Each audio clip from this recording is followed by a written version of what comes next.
Some of those we requested for people to come in, others were third parties that reached out to us to come and present. There is a list of the recommendations that were implemented in the current year, and then a summary of the board's top voting results for the recommendations that we have for each of the parks that we observed. And so that was really the main thing that we did all year long, so I'll kind of go through that process with you. Really, we just picked 3 or 4 parks each meeting and would go observe those parks and accumulate our observations and suggestions. Those are included in the back of your packet. Those include the good and the bad, so to speak. We accumulated everything that was like an action item, and those were displayed at our last park board meeting, and we all went up and voted on our top 3 or so. We each got 3 votes per park, and then we accumulated those results for you in this report. So you'll see for each park listed, you know, there's 2, 3, 4 depending on voting results. So I'm not going to sit here and go through every line item with you, so what would you like to know? You don't need to. Any questions? Do you feel the items that you guys suggest be done or is getting done, or any attention to? I think some of the things that we have discussed are going to be implemented in this coming year. From the previous year to this year, were any of the items that you guys recommended? We'll see this year. I think that the plan is to redo the tennis court at Pittsburgher. I think that's in this year. Yes. And a lot of the recommendations that we kind of focus on are smaller scale, like in terms of French Park, for example. You know, a lot of people go there for lunch. If you drive by around lunchtime, you'll see a lot of cars parked there while people are sitting in their cars eating, when they could have a few more benches or picnic tables or maybe a covered shelter and have a nice place to eat outside. Mm-hmm. I mean, if you want me to go through some No, I just, you listed, you answered my I think we're kind of getting there. Okay, that's what I wanted to hear. Are these listed, where you list the parks and the needs, are they listed in any particular order? Nope, Okay. they're not.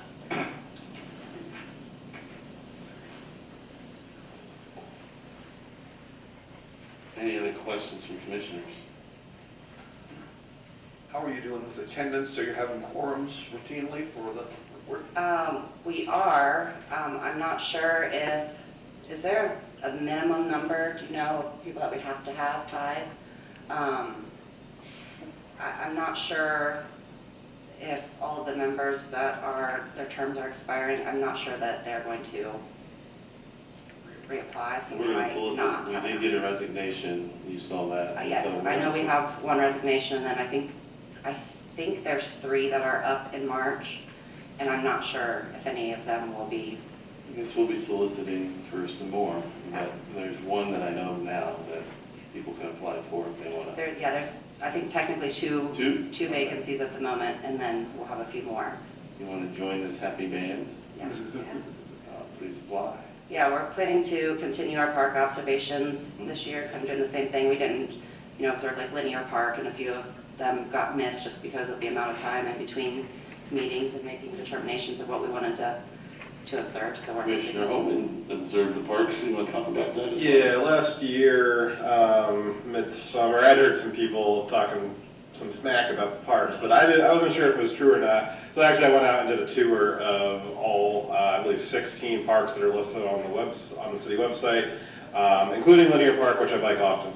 And I was generally pleased with how they all look. There's a couple of specific parks that have some specific target issues, but generally as a portfolio of parks, they all look very, very nice. And I think that goes to having an active park board that's been keeping track of that over the years. They can always get better, but generally I think of the park system's looking very great, which I think, again, testament to you guys. Yeah, I think the Parks Department has been doing a really good job on maintenance. I think that's where they've been focusing most of their time and effort. So And please keep on them if you feel they're slipping on No, it. yeah, I think that they're doing a great job. The stuff we're focusing on is more user-friendly type things. So those are the bigger things that we would like to kind of see. We've been discussing like a pollinator project is where a good location would be for that in terms of which park, how much acreage. We would really like to see a splash pad. I think the parks board is leaning towards Pittsburgh as a good location for that, but that's all community input and future discussions. The other nice thing is you have several groups that are supportive of parks activities and are actively trying to give assistance to either building or reconditioning or changing some things that need to be done in the park. So that's a good place to be. Yes, we've had very nice discussions with the Hanson Pavilion group that's trying to restore the pavilion. The Friends of Piqua Parks have reached out, attended one of our meetings, so that we're hoping kind of going into the next few years we can kind of all be working towards the same goal. So. That's great. Well, I appreciate you ladies coming up and discussing and updating us. And if there's anything we can do, please let us know.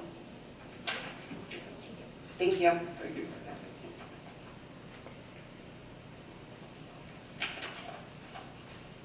Next on our agenda is a motion to approve business agenda and rules of conduct for city commission meeting. So moved. Second. Moved and seconded. All those in favor say aye. Aye. Aye. Next on the agenda is the consent agenda. Mr. Mayor, I would move the approval of the consent agenda. Second. Moved and seconded. All those in favor say aye. Aye. Aye. Is that another one? No. It goes bad. Motion carries. Next is new business. We'll start with resolution number R-8-25. A resolution accepting annexation of 329.824 acres of land from Washington Township to the city of Piqua. Good evening, Commissioners. This is the final step in the annexation approval process concerning the subject 329 acres. This particular tract consists of 9 parcels controlled by 5 separate property owners. Of note is that the subject area is identified in the City of Piqua Comprehensive Plan as a strategic growth area opportunity for industrial in-use types. In addition, the annexation area, along with the previously annexed land to the east and to the south, is well suited for development as a Class A industrial park and is able to be served by city utilities. In summarizing, authorization of this item will accept the land into the City of Piqua Corporation limits, enable the opportunity for the development potential of the land to be fully realized, and more importantly, perhaps place the land in a position to facilitate a significant expansion of the local economic base in the community. Attending this evening, representing the annexation request, is Mr. Brian Stone, who is here to answer any questions you might have. Any questions from the commission?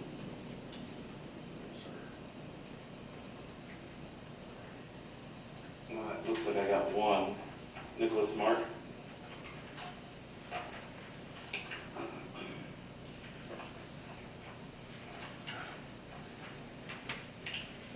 Nicholas Mark, 1433 Covington Avenue. When you speak to, Mr. Sneezing, when you speak to future development in Piqua, can you give me specifics on what that would look like? Well, I would tell you, we generally are looking at the highest and best use opportunities for whatever parcel or tract of land it is we might be discussing. There are target industries at Jobs Ohio level that we also recognize and pay attention to because those are typically the ones that are best suited for the character of our workforce and what happens in our region in terms of synergy between other industries that exist here. This area, when I say Class A industrial park, to me represents an opportunity for a focus on advanced manufacturing and technology-oriented businesses that generally will bring with it higher paying jobs, given the acreage that we're talking about, a significant number of jobs potentially. Does that give you Well, a do we have anybody in mind? Does anybody have any interest, any specific business have any interest in that, in coming to that plot? We feel, we respond to leads all the time. Yes. So the nature of our business is to put the feelers out there and see what industries and site selectors might be looking for a new home. So we're constantly searching for those opportunities. The representative here to speak on behalf of the annexation represents the developer side of the table. The long and short of it is their goal here is to position this land for the development opportunities that it represents. When you look at the proximity to exit 78 on I-75, you look at the 750,000 people in a 45-minute drive area within our workforce, and all the other characteristics and attributes that matter to site selectors and potential end users, this property is very attractive for development purposes with those kind of end uses. Okay. The resolution, this is for accepting the annexation of 329.824 acres of land from Washington Township to the city of Piqua. Is that going to require, sounds like it's going to require a significant amount of clearing of the land. Am I correct in saying that? Without running the risk of speaking on behalf of the developer, I can tell you it is generally flat farmland. There is some treed area. Anytime there's new development, there's due diligence that's performed. Any environmental concerns are identified and satisfied. Cultural resource surveys are conducted. If there's treed areas and there's endangered species, those things have to be resolved. Drainage characteristics that need to be addressed are all things that, it's incumbent upon the development interest to submit plans for how those things are being satisfied. Okay. There was a gentleman here at the planning commission, at the last planning commission. He had some grievances regarding this agenda proposal and his property. And I was just going to check and see if anybody can update me as to whether somebody went out there and checked his property, took down his grievances and tried to remediate some type of, course with him. I know this goes right along with the zoning. And he was concerned about that as well. That was at the planning commission, so Yes. I don't know anything about that. So the discussion on this particular property was several months back. I'm thinking maybe you're referring to the more recent item that was concerning the substation proposal out by the water treatment plant. Yeah, is this not for this is for zoning? This is not that property. For zoning, right? This is the annexation of 329 acres south of town near Washington Road, unrelated to the discussion of the water treatment plant. So can you give me a street where that would be, a map, street, give me something in my head. Corner of Washington and Farrington Road, south. Okay, south Washington of and Farrington, okay. I believe there's maps in the packet. Yep. It's available online. Your time's up, Mr. Mayor. Okay. Thank you. Yes.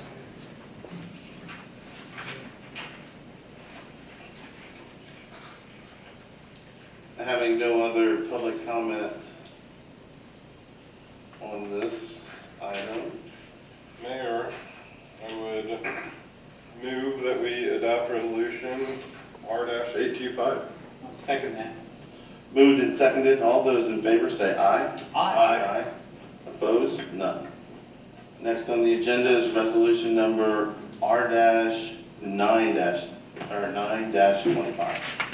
A resolution authorizing a zoning map amendment to the City of Piqua zoning map for parcels numbered M40041750, through M40-012000 to heavy industry. Good evening, Mayor and Commission. This is a continuation of the previous resolution. This resolution, R-925, designates the land that was just annexed into the city. It would designate that as IH, heavy industrial. This did get a recommendation of 5-0 at our Planning Commission. I would like to note, though, that IH designation, as Mr. Schmeezing noted previously, allows for the highest and best use of the land. And there was some discussion at the Planning Commission about what those uses would be. Currently, asking for that designation is similar to the other designations in the area, but we want to be clear that by designating it IH, it does allow for a number of uses, but those high impact uses, which were noted at the Planning Commission, would require a special use. So they would have to come back for the Planning Commission and City Commission requesting explicitly those uses. So again, there are permitted uses that are noted that are low impact or medium impact or some other uses that are explicitly noted in our code that are permitted. But a number of the comments that were made at the Planning Commission noted uses that were explicitly special uses.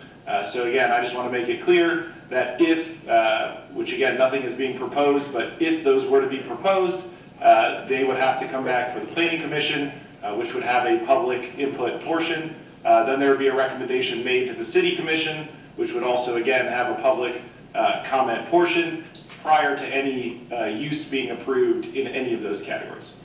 With that, if there are any questions, I'd be happy to address them. Mr. Hickman, I believe I understood correctly to pass a special use permit, whereas previously it only required a vote of the Planning Commission. It was recently changed that it requires a vote of the Planning Commission and this commission. Is that correct? Amazingly enough, it depends on your definition of recent, but our code was updated in 2023, and yes, that is when that code changed, it was updated. That is the process now, which will require both Planning Commission and City Commission approval of those special uses. So to restate for the record, it is impossible for us to pass, it is impossible for a special use permit to be passed without going through this body. Is that correct? That is correct. Thank you. Mr. Hingelman, can you give me an example of something that would require a special use permit? Sure, I actually brought it here. So a high impact industrial use that would require a special use would be a fertilizer manufacturer, a recycle processor, a livestock feeding yard, a foraging plants and drop hammers, whatever that is, coke ovens, concrete batch plant, crematorium. I could go on. They're explicitly noted as very high intense uses. All of those would require special uses. Just to give you an idea of a low impact industrial that would not require it would be a leather work, a jewelry, manufacturer, pottery, woodworking. Again, and moderate has different uses as well. Would a miner or rock quarry require a special permit? It would. Okay, thank you. Okay, any other comments from, Just to make sure that I got this right, so in case someone comes up and says, well, why are you doing it with heavy industrial when you annex a property into the city? You have to zone it, so you have to give it some designation, Correct. right? Okay. So I didn't want anybody to come up and say, well, why not just leave it blank? Because you can't do that. we can't do that. All right. That is it for commissioners' comments. Kim Heisler for public comment.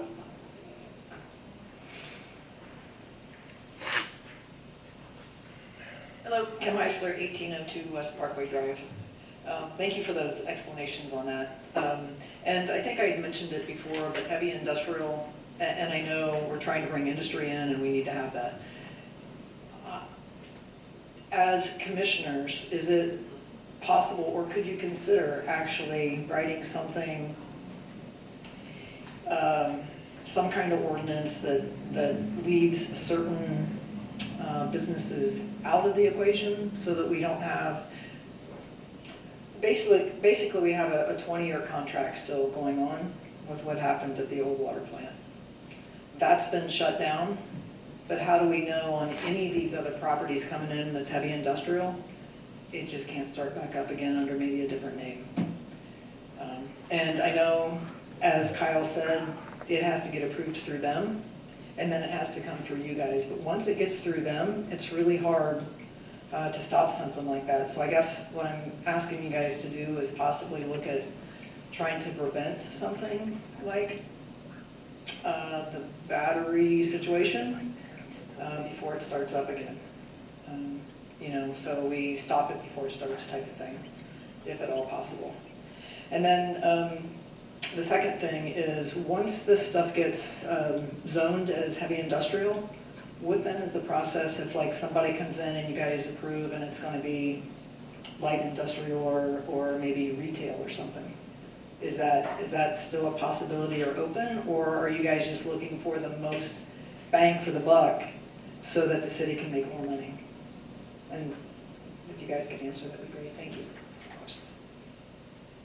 Yeah, I mean, I certainly can't speak for what the developer, the developer obviously is looking to have uses that are compliant with what they are trying to achieve in the city of Piqua.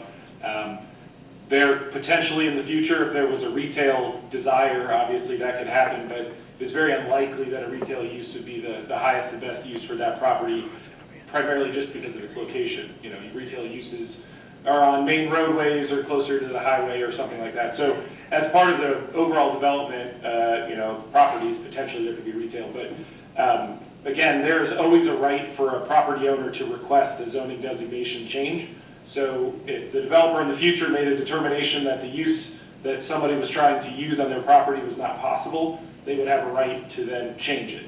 But again, as Chris noted previously, the highest and best use is likely some sort of high-tech manufacturing type of thing. This use would allow that and allow the city to be available for those type of uses.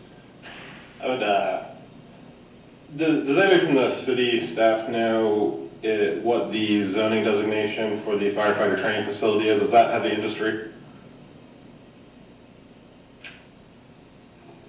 I don't know that off the top of my head. The water plant is zoned IH. I don't know what that facility is zoned. I would imagine it's zoned IH, but I don't know that. Okay. And then I'll just also add that, well, there's some intention of using this as a way of saying that the city's trying to make money off of this, as though it's some sort of bad thing to make money. I would note that the city is not purchasing this land or selling this land. We're extending our jurisdiction over top of it, correct?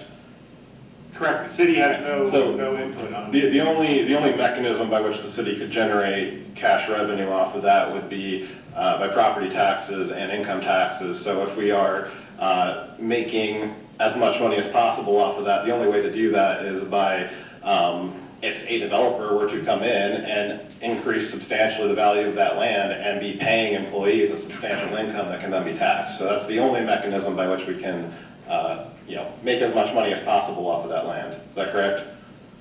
That is correct. Thank you. All right. Next is Jeff Grimes.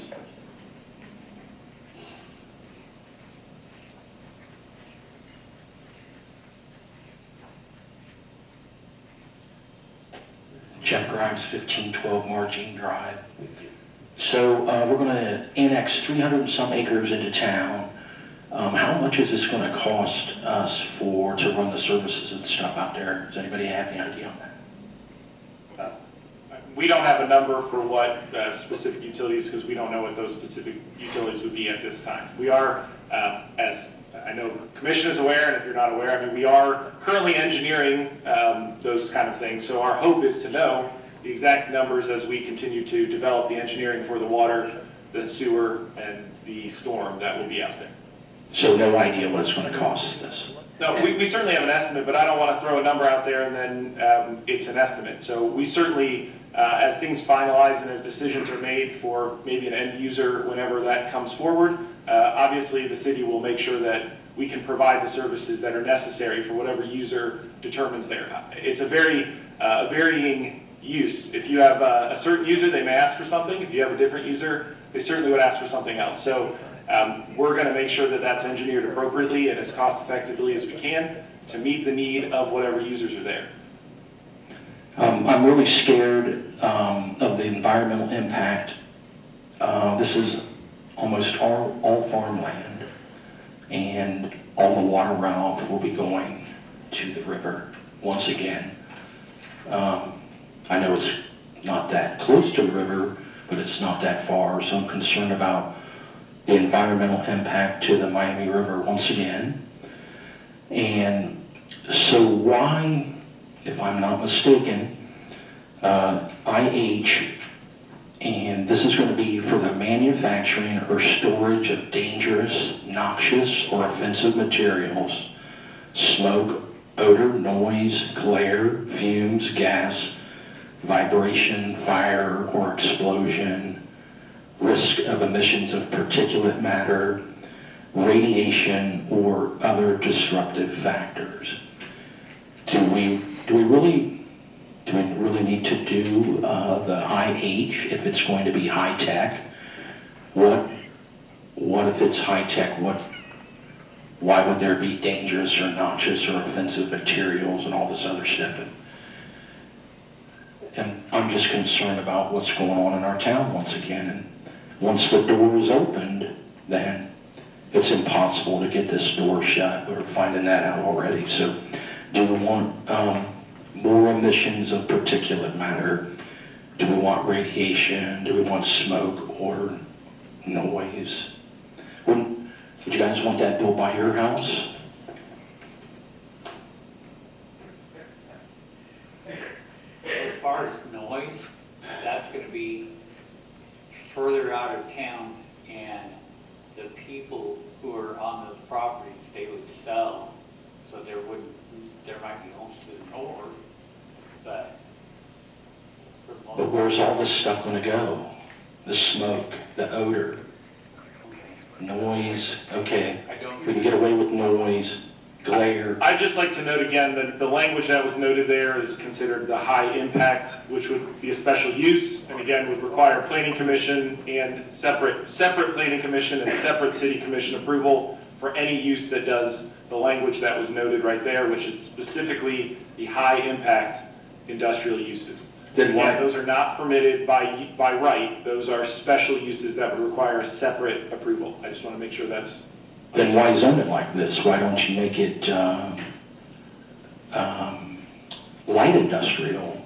Well, as noted again, there are permitted uses under that, which again, I went through a number for the commission which do not require a special use, but the notes, or the language that you noted specifically is the high intensity version, which requires a special use. It's a different category. So if you look at that zoning code, I'm not certain if you have that in front of you, but if you look at the mid or the low impact, those uses are permitted by right in the IH.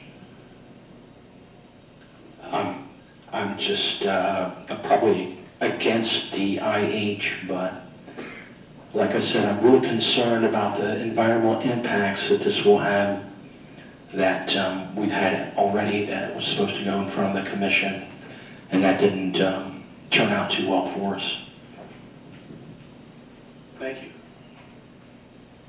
Just point out that existing farmland, Ohio, has one of the largest, most bountiful water aquifers in the world, and also has poisoned it with the highest concentration of glyphosates in the country because of farming. So farming is not this like eco-friendly green business that it was purported to be.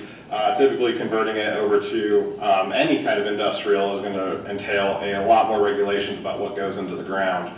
As for things that would cause excessive volume, noise pollution, or air pollution, those are all covered under the special use, and we're required to come back before this body and before the planning commission before being put in place. Nicholas Smart.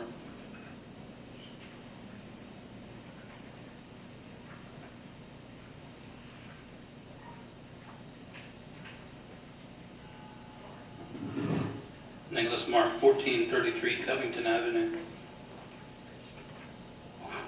What resolution am I speaking to right now? Ken? What is it? R10? No, Oh, 9, sorry. 9? Yeah. Says right up there on the screens. Oh, yeah. Okay, 9. Let's read it. I guess we're not watching TV. City map amendment. Okay, these are all parcels currently either purchased by Burns or soon to be purchased by Burns. Is that correct? No, No, not correct. none of these parcels are being owned. I'm assuming you mean Bruns. and Bruns, no, yeah. None of the properties are being purchased by Bruns. None of them. I thought he had interest out there in that area. Like, Is it appropriate for, Kyle, is it appropriate for the city to be commenting on the private transactions for private individuals? Again, that's not what's being requested. Yeah, that's what I'm saying. The zoning is being requested this evening Okay. on this property. yeah, the zoning, I understand Mr. Burns, right? It wasn't Mr. Burns. Mr. Bruns, yep. Yeah, he has the Sheets complex, right? Okay, That's correct. the Sheets Corporate 75 complex. And then on the other side of that, I believe you're probably mistaking this resolution for a resolution that is later in the evening. no. That is a forward for, there's a zoning designation for a 30-acre piece of land that's coming up. I believe it's resolution 14 this evening. That's And that's probably the one that still- you're intending to talk about. Still in that general vicinity where Farrington is and 25A. Correct. This resolution right now is just, that's a lot of parcels. So can you give me an idea of where that would be? Exactly where the 329.824 acres that were annexed at the last resolution, those 9 properties are now, this zoning designation would fall upon those 9 properties. So it's at the corner of Farrington and Washington Road, roughly. Roughly. Okay. And you can't speak to any specific businesses? I know you gave me a lot of illusion there. There is a zoning designation request this evening, that's what we're hearing. Okay, all right. Thank you. thank you. There are no other public comments on this topic.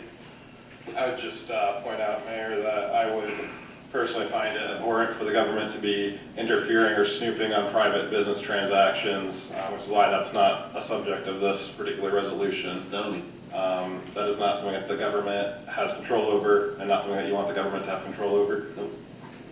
Agreed. I'll take a motion. Mayor, I would move that we adopt resolution R-9-25. Second. Moved and seconded. All those in favor say aye. Aye. Opposed? Motion carries. Next on the agenda is resolution number R-10-25. A resolution authorizing a purchase order to Barrett Paving Materials Incorporated for the purchase of asphalt for public works in 2025. Yes, the city purchasing analysis bid out asphalt purchases for public works for 2025 and received the attached bid tab back on 11/19/24. The lowest bidder this year again was Barrett Paving Materials Incorporation. The price for asphalt for 2025 increased by $2 per ton compared to the 2024 prices. The cost for 402 base asphalt will be $78 a ton, and the cost for 404 asphalt will be $80 per ton. We budgeted $350,000 to purchase asphalt for 2025. We will be using these funds to update 65 alley segments indicated on the attached maps, repair streets as needed from the winter weather, and surface and gravel areas at the Public Works Complex, where the old storage building and sign shop used to be, and preparing the area for a new storage building to be built on the north side of the property later this year. These funds were approved in the 2025 budget. Will some of this asphalt be used to fill in potholes? Yes. All right, as the quintessential function of government, which is to fill in potholes. I wholeheartedly approve this. Is this proposed expenditure included in your budget for 25? Yes, sir. Any other questions from the commission? Only question was from Nicholas Mark. He waived. Mayor, I would move that we adopt resolution R-10-25. I'll second that. Moved and seconded. All those in favor say aye. Aye. Opposed? Motion carried. Next on the agenda is resolution number R-11-25. A resolution allowing the city manager to enter into a contract with Rumpke for sanitation services for the city of Piqua. Yes, the city purchasing analysis requested bids for sanitation services for the city of Piqua, requesting a 5-year contract proposal for the option, with the option to extend the contract for an additional 5 years. We received one response from Rumpke Waste and Recycling proposing a 5-year contract for sanitation services for the city of Piqua with an option to renew for an additional 5 years. In July of 24, that is when we first informed Commission of future cost increases that we would need to continue operations and the challenges we're having with the sanitation department. In August of 24, we prepared a white paper and had our first discussion with the commissioners. In September of 24, we had an executive session with city commissioners regarding this. In September of 24, the HR director sent me notice to bargain with the ASME union and started meeting with employees, discussing potential options in the future for the department.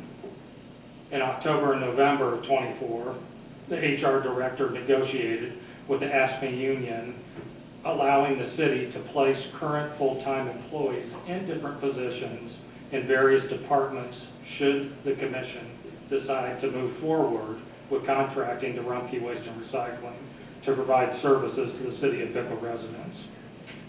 On November 19th of 2024, we had a public work session regarding this. And on December 10th of 24, we had a presentation to the city commission at the commission meeting. I had a representative from the utility board set to be here at the last meeting. Unfortunately, they are not able to make the meeting to discuss the summary that I provided to you on recommendations moving forward with this Rumpke contract for sanitation services for the city of Piqua. The city manager is going to speak on behalf of that. Good evening, Commission. I was just going to read some of the highlights from the summary that was provided by the Utility Board. What they say is based on a review of a proposal by Rumpke of Ohio, dated November 12, for taking over city services, sanitation services. The committee voted unanimously to recommend proceeding with negotiating a final contract with Rumpke. The material conforms to the above referenced proposal.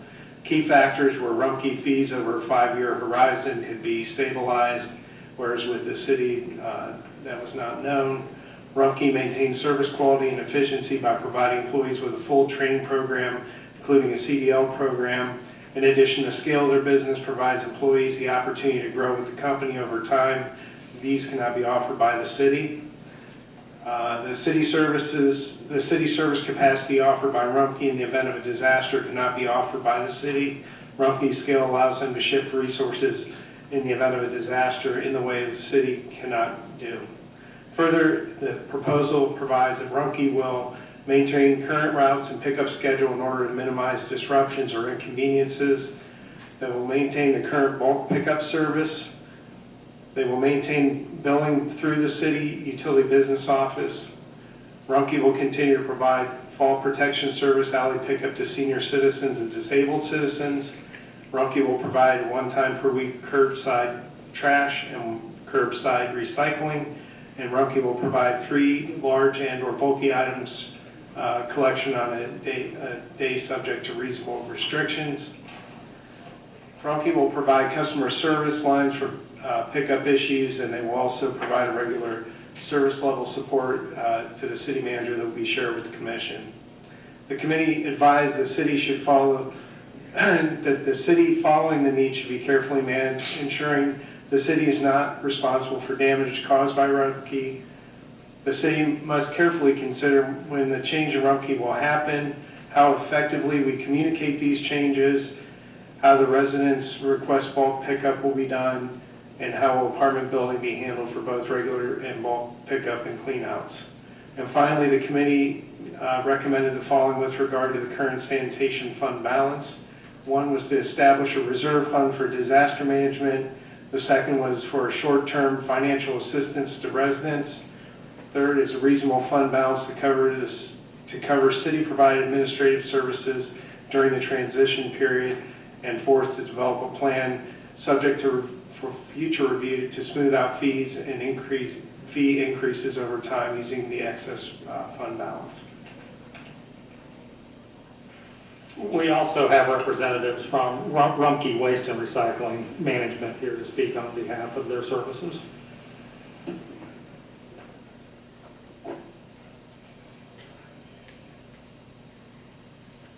Good evening.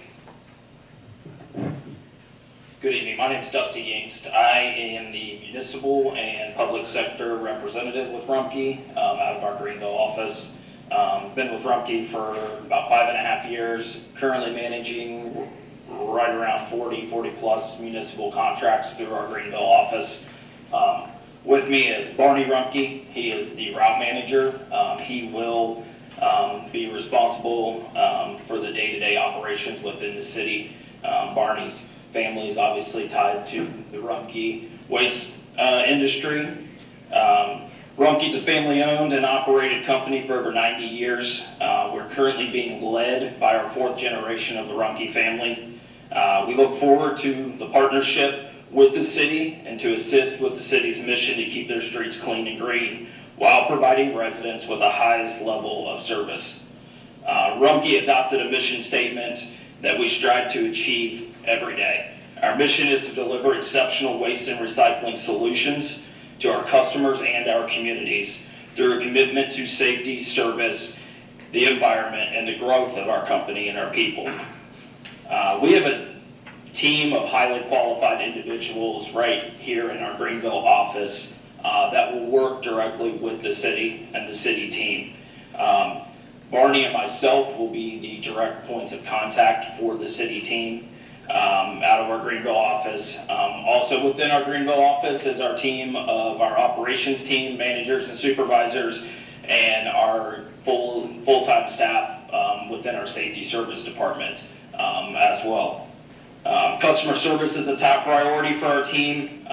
The constant direct communication with the city will allow us and the city to continue to provide the residents with a high level of service.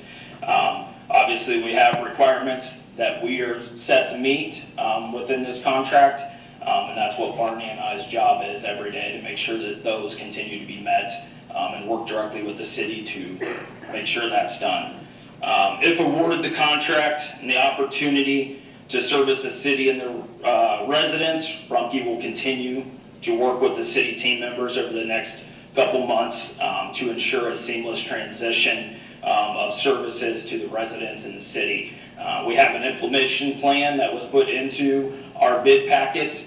Obviously, some of those have been tweaked a little bit and moved back due to the timing, but we will ensure that we meet quickly with the team and start putting that plan together to start gathering the information and get information to the city to here quickly then be able to get to all the residents to give everybody ample time to get services switched over into systems and make sure residents know what's going on as well.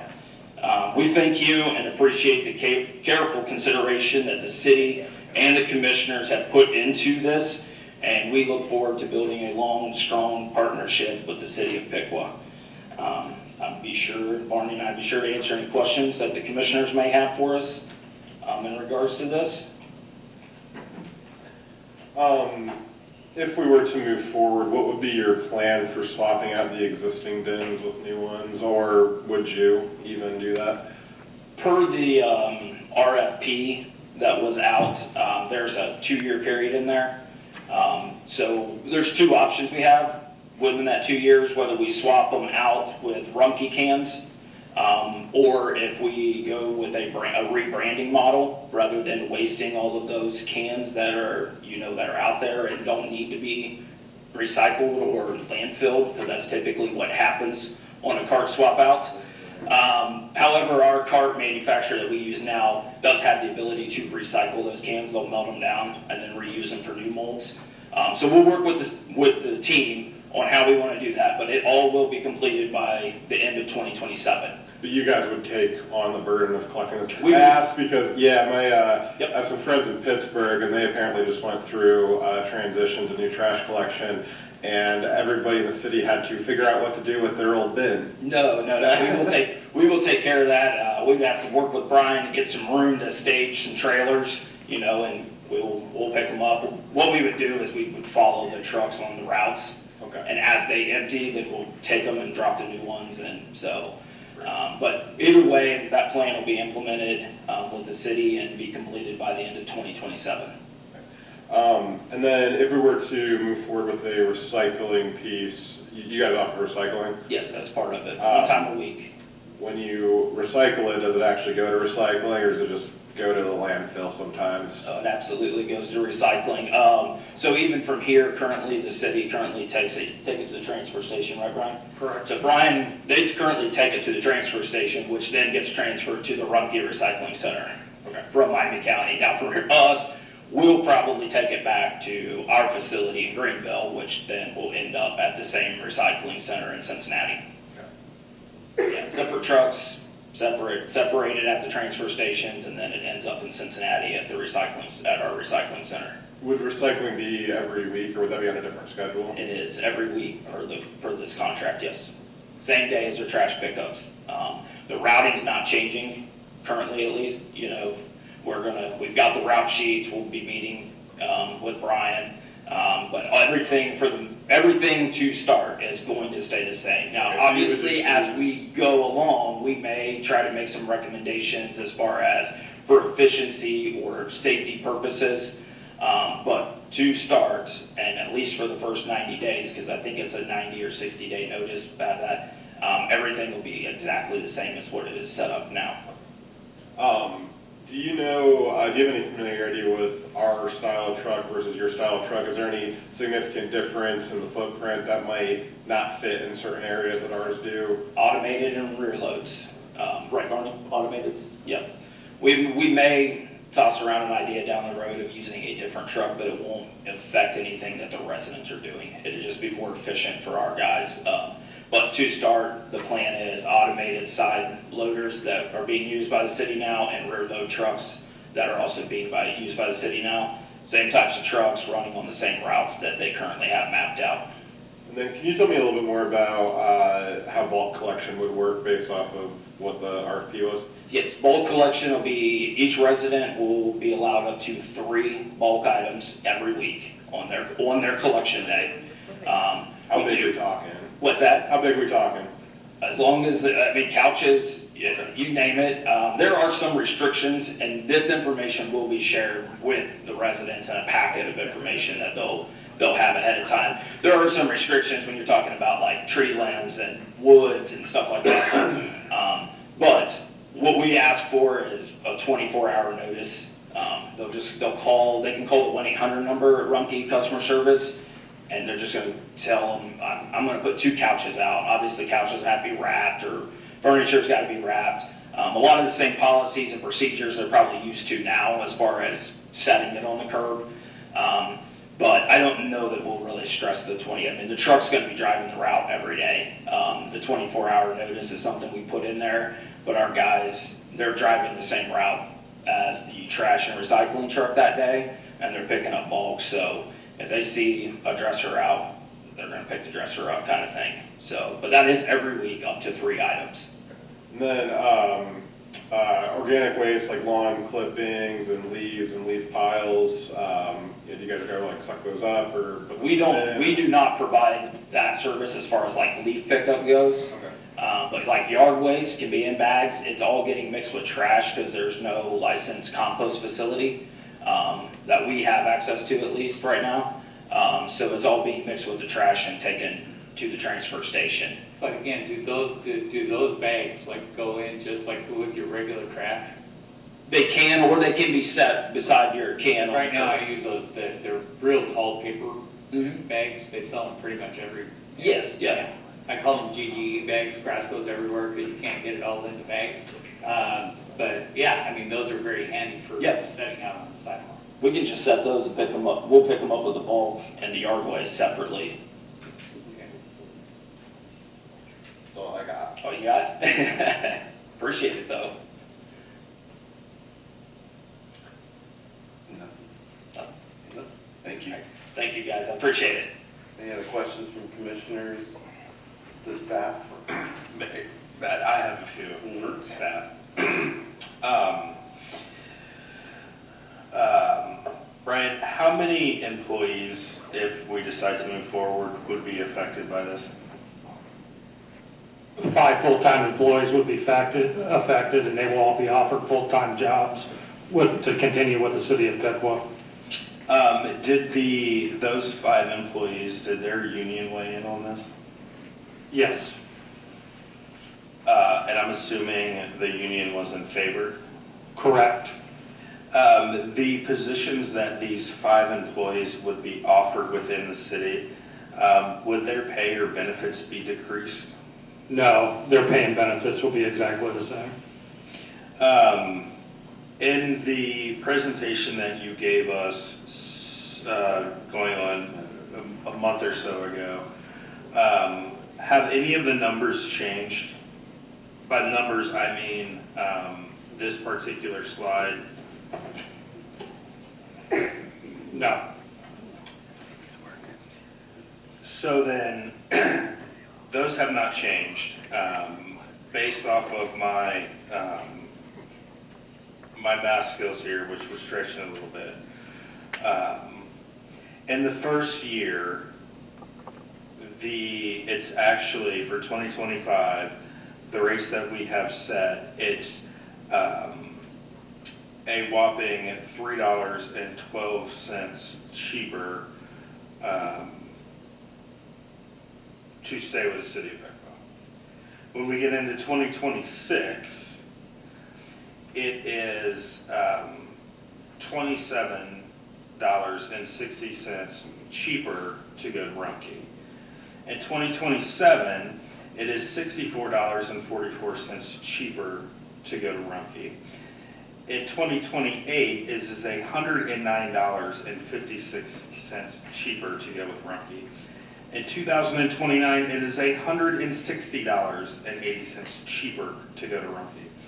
In 2030, it is $168.90 cheaper. And when I give these figures and I say cheaper, it is not cheaper for the city of Piqua. It is cheaper for the residents of the city of Piqua. This cost is put on top of your utility bill. The number one complaint that I have gotten in my year here as a commissioner is the cost of our utility bills.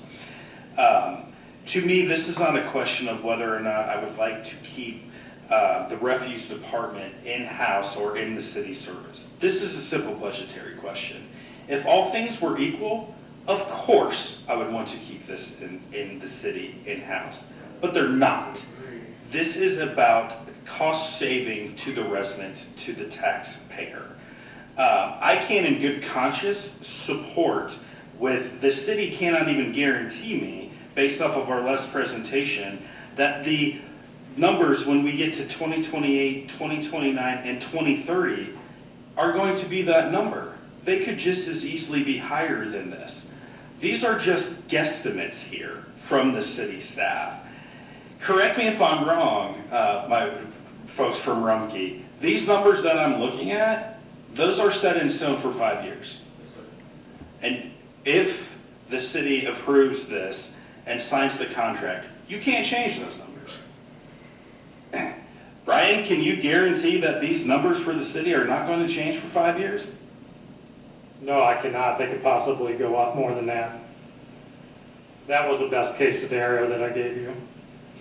So one of the other things that I've heard is that, well, we sit here and we find ourselves here today because of poor management.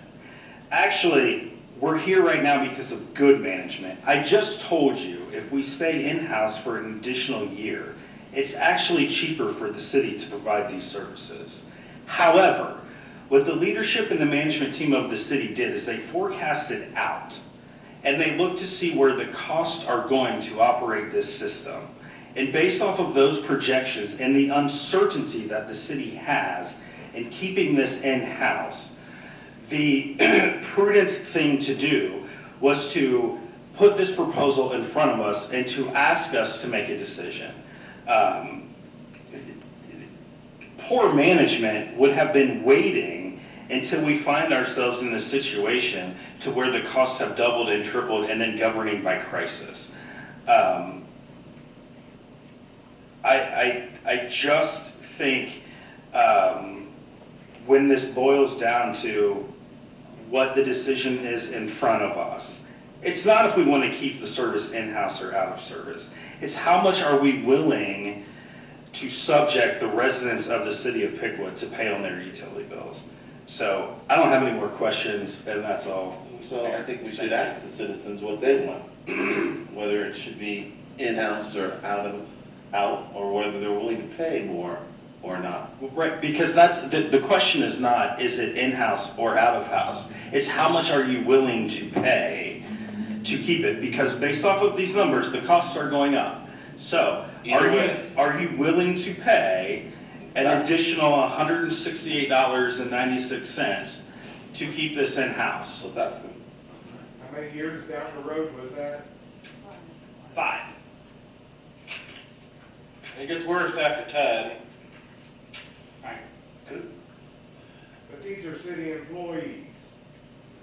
They spend money within this town. Rumpke doesn't. You'd have to come to the podium to talk. I hear what you're saying, but you gotta come to, you gotta sign a thing. It is. I don't need to sign. Yeah, it's You can't yell from the audience. I'm asking you to be quiet. Thank you. We had already discussed that the city employees currently working for sanitation have jobs ready and waiting for them in other departments. They'll be easily transferred. So no one's losing their job over this. And even if they were, no apologies for bluntness here, I cannot in good conscience tell 20,000 residents of Piqua that your trash is now $100 more expensive per year as a welfare program to government employees. I cannot do that, and I will not do that. All right. A couple other observations while we're doing it. Number one, I think that residents should appreciate that the commissioners have spent quite a bit of time trying to analyze the situation. It's not for some lack of listening or some lack of attention to the detail. The other observation is that we know that whatever happens, costs are going to go up. The costs are going to go up. The tipping fees are going up. We know that's going to happen. That's a given. We know that the other thing that I think we know is that if we vote in the affirmative to enter into a contract, Piqua will probably never have sanitation services in Piqua again. It's too expensive to try to initiate services after they've been taken away, and so that's an important consideration. And I would offer that I have received numbers of calls and emails. And unfortunately, none of them have been positive for Rumpke. They've all been in favor of continuing city services, even though there is an anticipated cost increase. I'm in agreement with you. The first positive one that I got was tonight from the utility committee. All the rest of the ones that I've had said to keep the services that we have. Go ahead. So one of our friends here in the audience actually put together a couple of polls that he put out on Facebook. Granted, they're not scientific, and not everybody uses Facebook, but the responses for these were hundreds of votes. One of them was, I forget, it was like almost 300 votes. And 91% of those people say, don't do this. In the comments, there was one lady, she said, we just moved into Piqua from another town that had Rumpke, and Rumpke raised the prices double of what we were paying. We prefer the city services. Someone responded to her and said, I was a residential customer of Rumpke and left them due to them raising fees every 3 months. Started out at $66 and a year later it was over $100. We have the documentation for 5 years. You know, we've got those, and those numbers, those are written in stone. Those aren't going to raise. What happens at the end of 5 years? And if we get to the point where we go, wait, no, we don't want to do this anymore. Too late, we've already sold the trucks. We've already moved the people out to go do other things.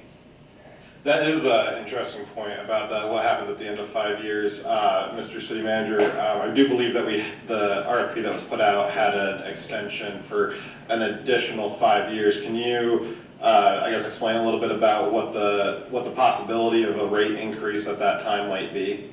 So the renewal at that point, we would look at renewing the contract and what that price structure or fee structure would look like. And if we chose not to renew it, then we could go back out to bid.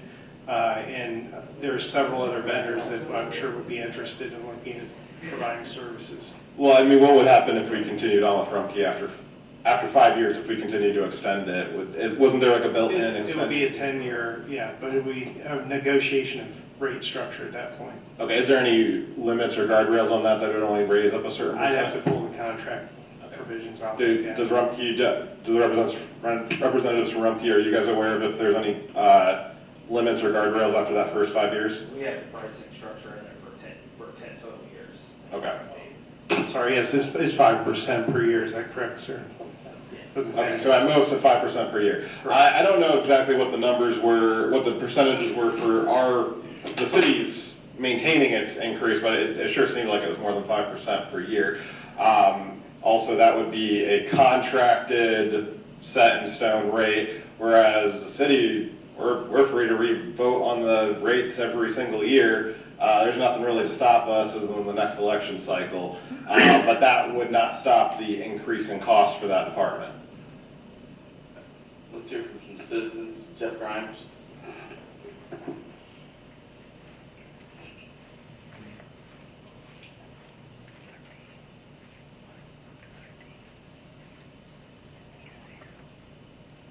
Jeff Grimes, 1512 Margene Drive.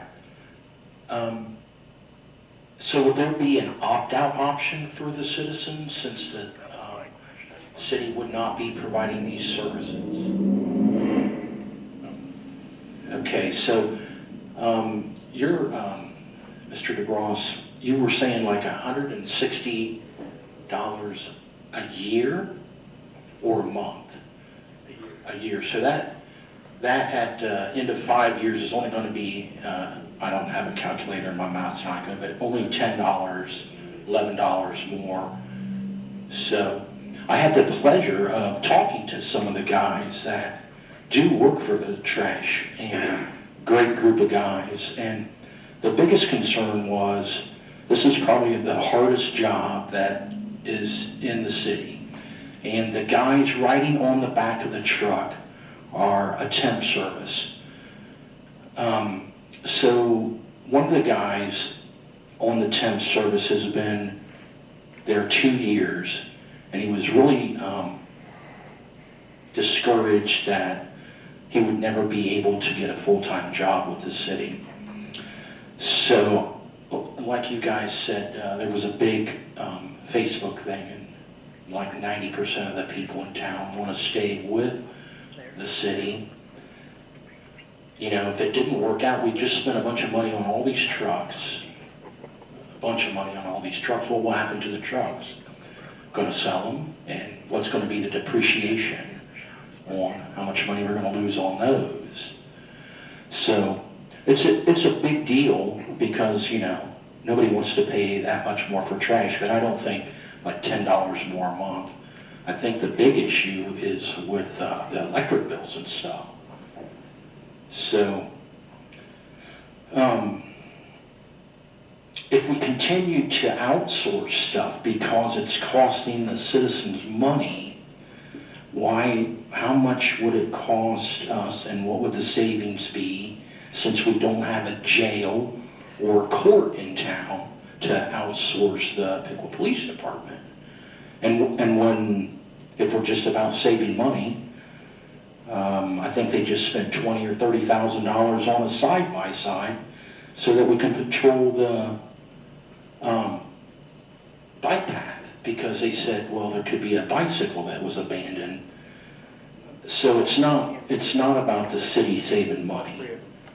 We have a city manager that is making more money than the actual governor for the state of Ohio. So when you guys are talking about saving the citizens money, how can a city manager be making more than the governor? What happens if Rutherford doesn't do an acceptable job? And then, as you spoke, after 5 years, where are we at after 5 years? So we're going to have to buy all these new trucks again, or a 5% increase? I just think that, you guys are here to provide a service for the citizens, and the citizens spoke on the Facebook page that they didn't want it farmed out. So we'll see if you guys listen to us this time. I'd be remiss if I didn't point out that the concern with Rumpke, that was, I believe you even read out the comment, was that you guys might jump the rates and the rates would go higher. And now I'm hearing that, well, paying the city extra money, that would be what's fine. So that does not make any logical sense there. And I will again point out that this is not a welfare program for city employees. Also, how blessed and privileged are you that you can afford an extra $10 per month? There's a lot of people on fixed income who have talked to me that said that they can't. So that is the problem here. It is about price. You guys raised the taxes. It was about price when the concern was that Rumpke was going to increase the price, but now it's not about price when the city would have to increase the price. You have 30 seconds. You guys didn't care when they raised the license plates $5 about the people? When did that happen? I don't know, you're the freaking council member. Probably before my time. Before your time, it was. So, I'm just saying what the people want. So, you guys are supposed to listen. So a substantial difference for your time is up. There's a substantial difference between a license fee and a tax versus a utility bill for a service. There's a substantially different type of transaction there. Now your time is up, but thank you. Commission, for a point of clarification, I did the math, and so if it is 5% per year in years 5 through 10, year 6 would be $168. So it's going to be an escalating cost. And again, we're in a position where the city is having a very difficult time finding CDL drivers. So guaranteeing the service and having a prompt service is going to become more difficult over time because we do not deal in the volume that Rumpke does. And whether it's Rumpke, Waste Management, any of the services that do this, we're just simply priced out of the game as a small municipality. There's no municipalities around here left that are contemplating even spinning up their own. And to the contrary, the smaller localities that are in our insurance pool are getting away from doing this service. And it's not just the math, it's the safety that's involved. I shared with you some of the issues that we've had just recently with the safety concerns. And again, that's because we don't have full-time people doing that job. And if we do hire those people that are part-time or work through the temp service as full-time, and we go into year 5, 6, there's no guarantee what this cost is going to be to keep up. So it's either, you have two choices. You can either go with a guaranteed 5-year with a guaranteed 5% per year for the second 5-year term, or if we go with the city, we are actually less in year 1. And again, over time, there's no guarantee to what that cost looks like, but not just the cost. Our ability to provide services and everything else. You're gonna have to shout now. Yep, they're going to shout. So, Go ahead. yeah, first of all, I did read the one comment and it had to do with cost, but there were many others that also had to do with service. Yeah, that would be one thing. And I'll speak to the service component, because I've done this in other communities where they didn't have refuse service, they became a city, and so they contracted the service out to start with.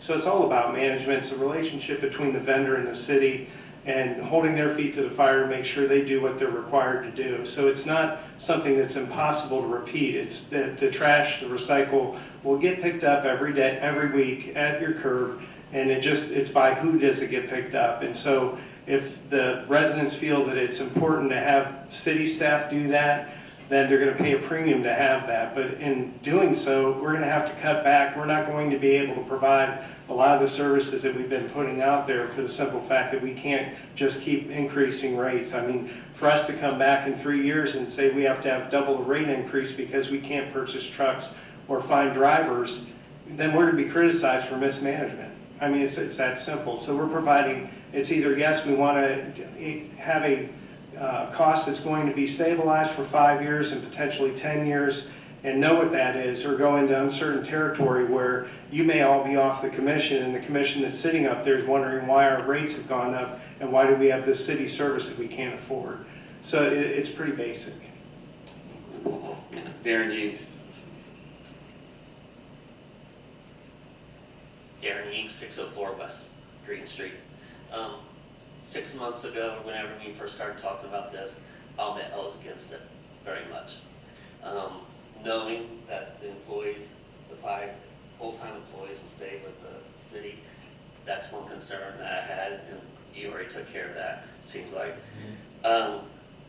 My only really big concern with switching is it has nothing to do with Rumpke or anybody else that would be doing the service, is making sure that when the assets are sold off, the trucks and anything else, and then the fund balance, that money is really thought over as to where to put it. That's my main concern on that. Having said that, I think whether it comes out to be even, or it's cheaper, or it ends up being a little bit more expensive, Rumpke and stuff, they're already doing, and don't take this the wrong way, the city of Piqua, but there's a lot of times the city of Piqua does not pick up the big items, even when the couches are wrapped up in plastic and stuff. In my neighborhood and stuff, every time I drive through it every day and stuff, a lot of times I will see it out, like 2 or 3 items in the neighborhood just within a block or two, and nobody really picks them up. And it's kind of uncertain as to what you can really set out with the city of Piqua. It always has been, to a certain point. So I mean, with them being able to take at least 3 big items, and all you gotta do is call them and let them know 24 hours in advance and stuff, I think that's a big plus as far as cleaning up the city. Because when people have access to be able to actually set the stuff out, even though if it's the same cost or more cost, when you're able to set it out, it cleans the property up, it makes the city look better. And I think ever since the city even did away with the spring pickup and stuff, I think I could see different areas and stuff of the city not looking as good as it used to, because everybody would take pride and take time and hurry to clean stuff up, throw it out there on the street, and the city picked it up. And I know that's unreasonable to do that all the time. But as far as Rumpke, I have their service up at Jackson Center at my hardware store. My rates haven't gone up. They do a fantastic job. I can't complain about them. As far as if there is a cost increase later on, if people actually go to the dump and be dropping stuff off, and the amount of time that you take running over there, dropping it off, I mean, cleaning out rental properties and stuff, you know, I mean, there's a lot of cost to that and stuff. So, I mean, it's not cheap to get rid of all the trash on that, and not to mention all the employees that you're dealing with. So I see where the city is having an issue as far as, you know, the cost of getting rid of everything once you collect it. The only other thing I really would like to ask about would be, with Rumpke, would we actually be able to, properties with multiple units, would we actually be able, if there's room, to be able to put in like a small dumpster instead of doing all the cans? Because actually that would make the property look better. And, you know, I mean, whether it's yard stuff or whatever, you can throw it in the dumpster, gets picked up every week or every other week, however they would set it up. Brian, is that an option?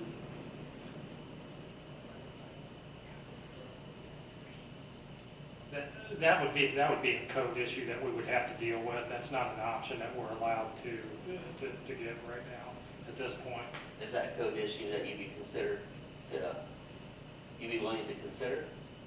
I mean, if there's room, if there's parking out back, or where you can put a dumpster where it's not showing, Yeah, we'd have to go through planning and zoning, go through the planning commission. so you have to do that for each property? I think we need an ordinance that would be specific to cover all of the properties. Okay. But this is actually pickup for small businesses and residential, right? Like small businesses along Main Street, like you come along the back alley and there's all the cans sitting out there now, they're gonna be using the same pickup, right? Right, yeah, there are some small businesses that we pick up for downtown. Yeah, I'm gonna say, there's quite a few actually. Yes. But I mean, if Rumpke is doing it and they have the dumpsters, I'm talking about like their smaller dumpster that they have, would you not consider, I mean, what would be the difference if you got 6 cans lined up for that business because they have so much trash, or you got one small dumpster? It actually looks nicer with one small dumpster. We would have to determine exactly where would that dumpster sit. Yeah. That all of those, enough business owners could access it easily to get their refuse to. We'd have to look at that. Also, Darren, to answer your question about in a residential setting, if you have more than 2 units in a building, you can opt into your own collection. This is residential service, I'm so. not asking about that part. Okay. I'm asking, instead of having so many cans, like I know there's an 8 unit, I mean, the property looks like crap. Right, so the Because 8 you units got could do basically their 8, own 16 service. cans lined up Right. there. I mean, and Darren, it your time's looks up. beautiful. Your time's up, Thanks. Darren. Thank you. Yeah, so a multi-unit apartment building or home that's, has 8 units should probably be on a commercial account with a private hauler. Sometimes when we notice that one property has 16 cans or something like that, we opt them into a private situation. They shouldn't probably be on this program. Okay. Nicholas Mart?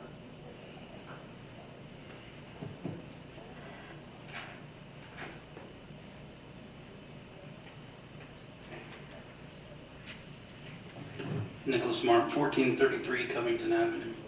Now, it was mentioned that there's some challenging directions the City of Piqua employee sanitation department is going through. Are those certification challenges, employee relation challenges, managerial issues? I wonder if you can elaborate on that.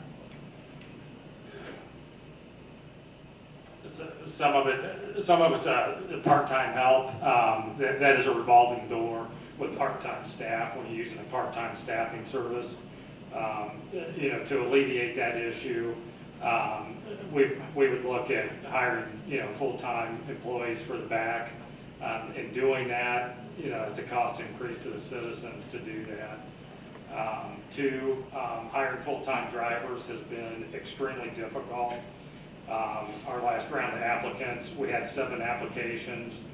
Out of those applicants, we had 4 people that told us they were going to come in for an interview. 3 people did not show up, even though they told us they were going to show up for an interview. The 4th person did show up. Fortunately, they were a great candidate, and we were able to hire that person. And they all need to be CDL licensed too.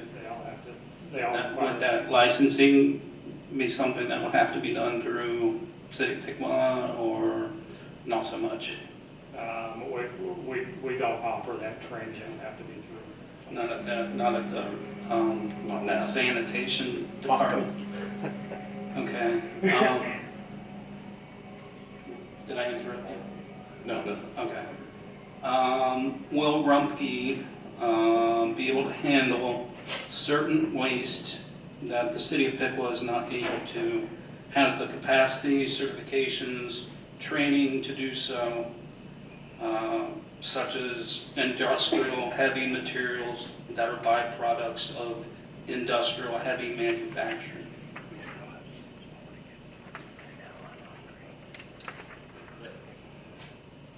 One, two.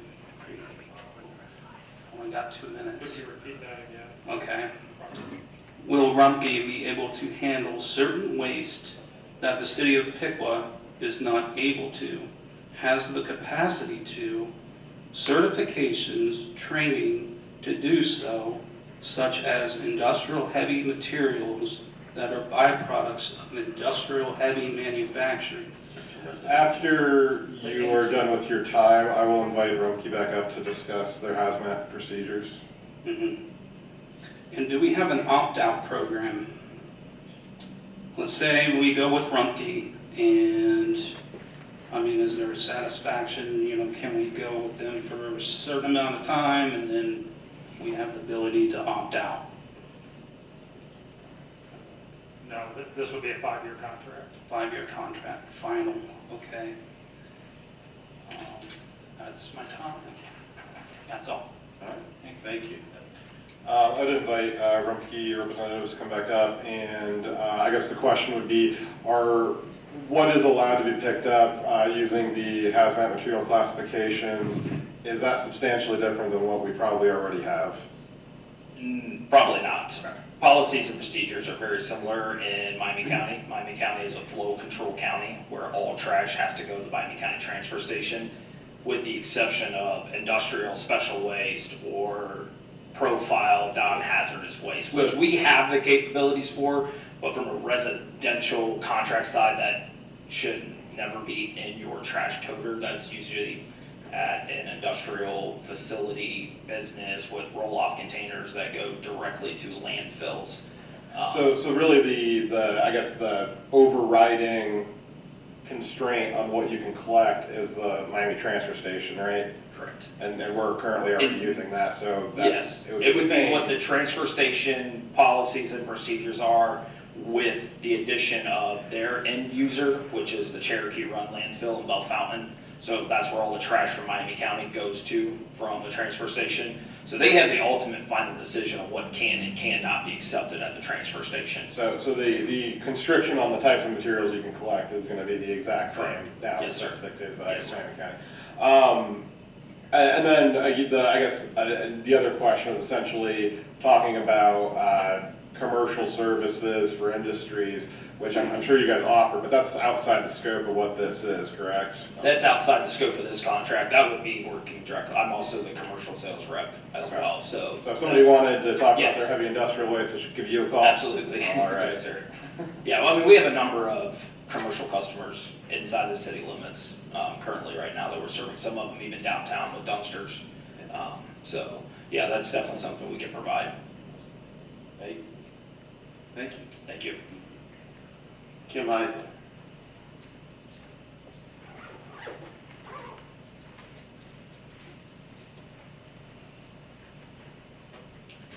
Kim Heisler, 1802 West Parkway. A couple things right off the bat. Civic Plus software stinks. You guys should probably put it on YouTube and stuff like that, because the audio and the video, having problems again. Thank you. That's not what we're talking about. Yeah, exactly. But, Commissioner, that was the system, it wasn't the software. Thank you. okay, it doesn't matter. It's Let's still focus a on problem. the difference, but focus on business this. at hand. All right, so, I'm not excited about outsourcing. I understand the money thing. I don't think the amount of money difference over a period of a year is that bad.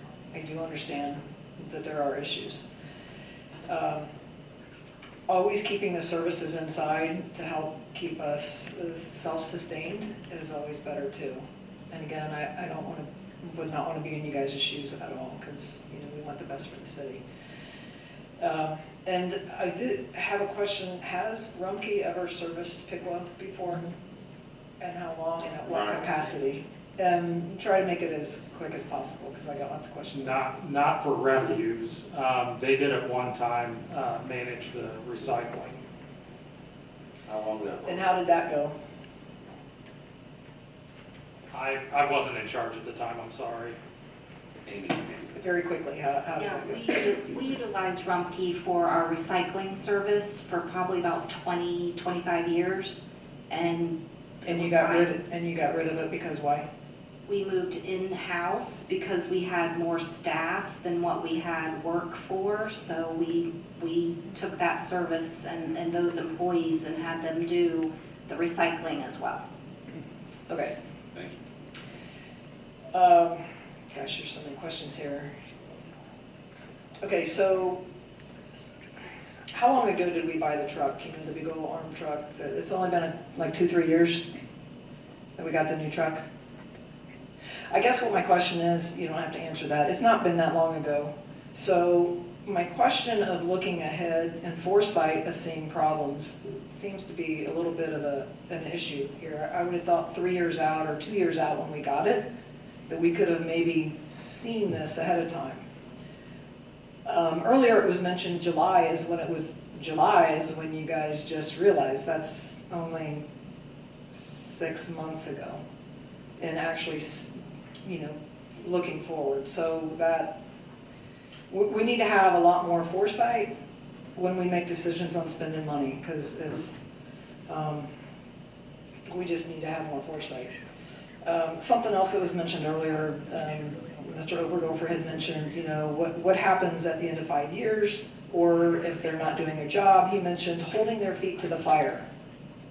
Okay, who's going to do that? Because that didn't happen out at the old water plant where the batteries were, and that was only one place to look at. And this, you know, that's the whole city, so that's kind of questionable. And it seems like we're reducing resources or services and outsourcing and removing a lot of different things, as maybe downsizing groups and stuff. Yet the pay for the folks working for the city and individuals are still getting increases.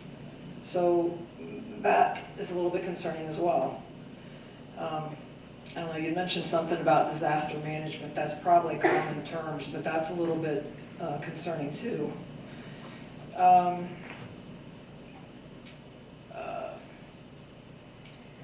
I think we already talked about what the second 5 years look like. And what happens, and then you can answer this afterwards, what happens if for some reason something comes up and the city wants out of the contract within that 5 years?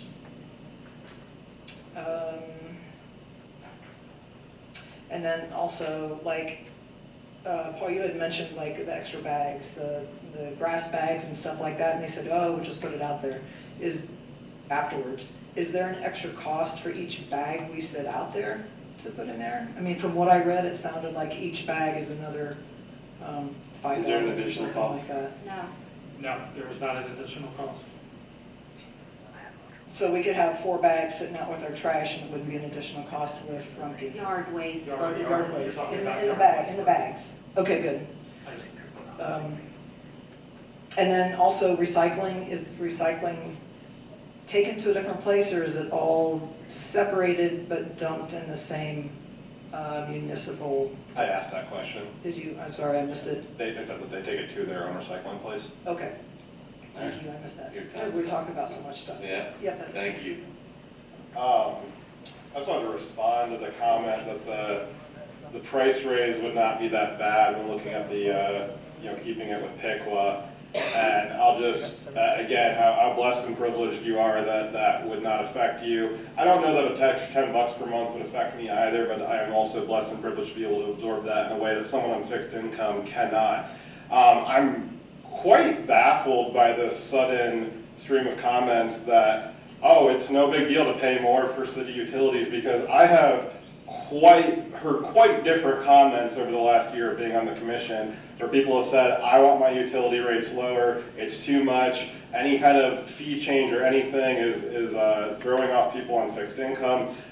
We have done a great job with some of our other utilities on trying to map out keeping them as level as possible. That's not going to work out with the sanitation, but it is so baffling to me that we are suddenly getting a stream of people saying, I would much rather pay a lot more money for these utilities. It is just in such a contradiction from what we normally hear and from what I have heard from a lot of citizens. Mr. Mayor, I call for the question. I need a motion. So moved. I need a second. Second. Moved and seconded. Let me have a roll call, please. Are we talking about just about all of The calling for the question. We're not voting on it yet. Nope. This is just to vote. Yes. Yeah. Commissioner Holman, Aye. Commissioner DeBras, Aye. Mayor Lee, Aye. Commissioner Vetter, Aye. Commissioner Simmons. Aye. I need a motion. Mayor, I move that we adopt resolution R-11-25. Second. Moved and seconded. I don't need a roll call on this. Commissioner Holman, Aye. Commissioner DeBras, Aye. Mayor Lee, No. Commissioner Vetter, No. Commissioner Simmons. No. Next on our agenda.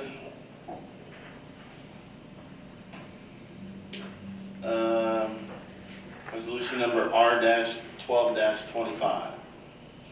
A resolution authorizing a purchase order to Arm Truck Corp. LLC for the purchase of a new 2024 tandem dump truck with plow and salt equipment.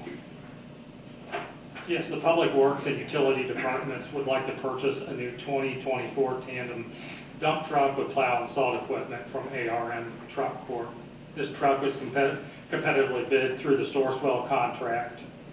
The cost for the truck will be split between the Public Works 101 budget and utility budgets 403 and 404. The Public Works will pay for the additional cost of the plow and salt equipment to upfit the truck. The total cost for this truck will be $289,784,000 and was approved in the 2025 budget. This truck came in under budget, and we budgeted $315,000 for the budget. The tandem dump truck is already built and can be delivered to the city of Piqua within 1 to 2 weeks after ARM Truck Corp will receive an approved purchase order. This truck will have an extended warranty with it, a 7-year, 200,000 mile base vehicle, a 6-year, 200,000 mile engine warranty, a 6-year, 200,000 mile transmission warranty, and a 5-year equipment warranty covering the truck bed, plow, and salt equipment. The expenditure coming out of the Street 101 fund will be $155,384.50. Coming out of the 403 water fund will be $67,217.75. And coming out of the 404 wastewater budget will be $67,217.75.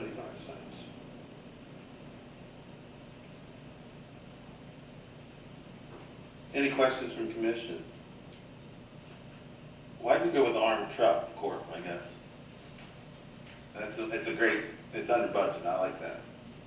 They're on the Sourcewell contract for the, Okay, for the truck. I thought you said that. You just said. Yes, sir. Any other questions from commissioners?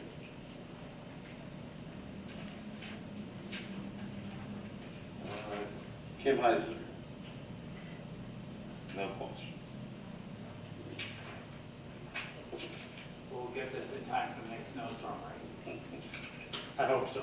I hope we're done with the snow. What other uses can it have? Can it pick up bulk? Yes, we could use it to pick up bulk items. We would use it for if we had a storm or natural disaster, and that will happen at some point. We would use it for storm cleanup as well. There were no other questions from the public. And Kim declined, so I will ask for a motion. I would move that we approve resolution R-12-25. Second. Moved and seconded. All those in favor say aye. Aye. Opposed? Motion carries. Next on the agenda is resolution number R-13-25. A resolution to recommend the major subdivision with dedication of 9801 State Route 66, parcel ID number N44250148. Good evening again, Mayor and Commission. The case before you, Resolution R-1325, is before you because our development code requires that all major subdivisions that have right-of-way dedication or easements on them go before the Planning Commission and before City Commission. So the request before you is a subdivision of 5.079 acres from the current city's water treatment plant property, which is 42.14 acres in total. The proposal includes dedication of access easements, which is why, again, it is before you. It is not just a lot split. With that, the 5 acres is being submitted by AES Ohio. They had worked with the Piqua Power for a number of years, working on redundancy to make sure that our power within the city of Piqua continues to be, the system itself continues to be upgraded. So they, along with AMP-T, who is the other party that works with Piqua Power, are working on ways to create a substation to create that redundancy that allows for more resiliency on our grid on the north side of our community. So this evening, the request is not for any of those other things. The request is just to split the 5.079 acres. In the future, if that 5.79 acres were to be sold, which again we're saying it likely will, that will again come back before City Commission for their approval on the sale of that lot to any end user. And I will also note, as there was substantial discussion at the Planning Commission meeting, that whatever is built upon that 5.079 acre tract will also be required to go and receive any permits, appropriate permits through all agencies that require those permits prior to any construction on that 5.079 acre property. So again, the case before you this evening is to recommend the major subdivision, which a major subdivision is just a term used in our development code to split that 5.079 acre tract from the 42.14 acres of our water treatment plant. And our Planning Commission did recommend in a 4-0 vote in favor of the resolution that you see before you. If there are any questions that I can answer, I'd be happy to do so. Any questions from the commission? So this goes back to, is this going to be heavy industrial, and again, there's anything that we might, given our past, consider untoward, would have to come back to the Planning Commission and then to us for a special use permit, correct? Correct. That's even beyond the fact that we will be selling, if we sell that property, we own that property, so we will be making the determination of who we are interested in selling it to. And again, that will come before City Commission to adopt the sale of that property as well.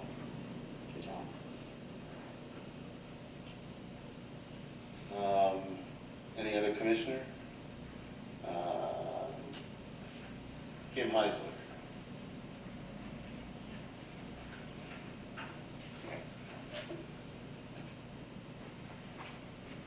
Hello, I'm Heisler, 1802 West Parkway Drive.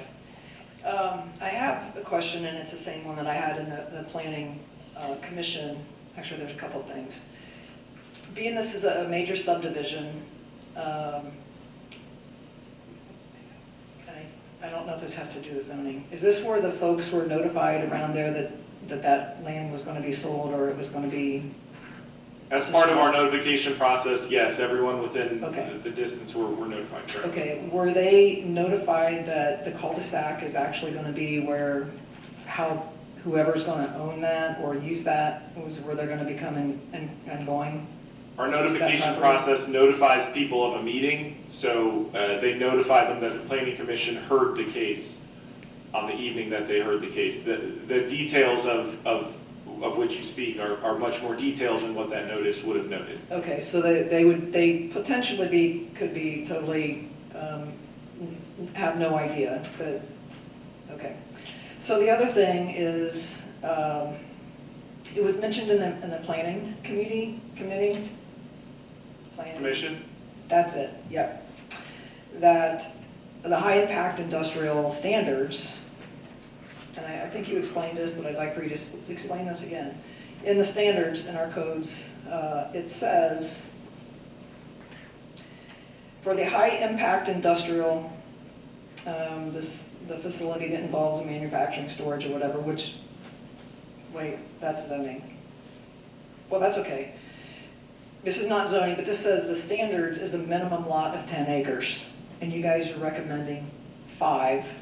So can you explain to me how, by going by our guidelines, that we're allowed to change it to 5 acres when it's in writing here and says 10 as the minimum amount? That's, You want me to address that? Sure. that's my, I think that's my only question. Certainly. So, I mean, obviously, it also says at the discretion of the city. And I will note, this is also an essential service. There will be additional approvals as part of the zoning permit, if that is moved forward. It will be a buildable lot in that sense. You are correct. It is less than that 10 acres. That again does not mean that you cannot approve a split less than 10 acres, but it does have to get approved explicitly, which again is what the Planning Commission did, and which is what is being recommended again this evening. Now again, that goes through that process to make it abundantly clear that 5.079 acres is being split. I will note that's what there's 2 portions, the major subdivision portion and the split.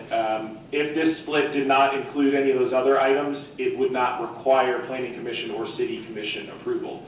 That could be done by our staff, our city planner, without public notification and approval. All right, thank you. Thanks. Jeff Grimes?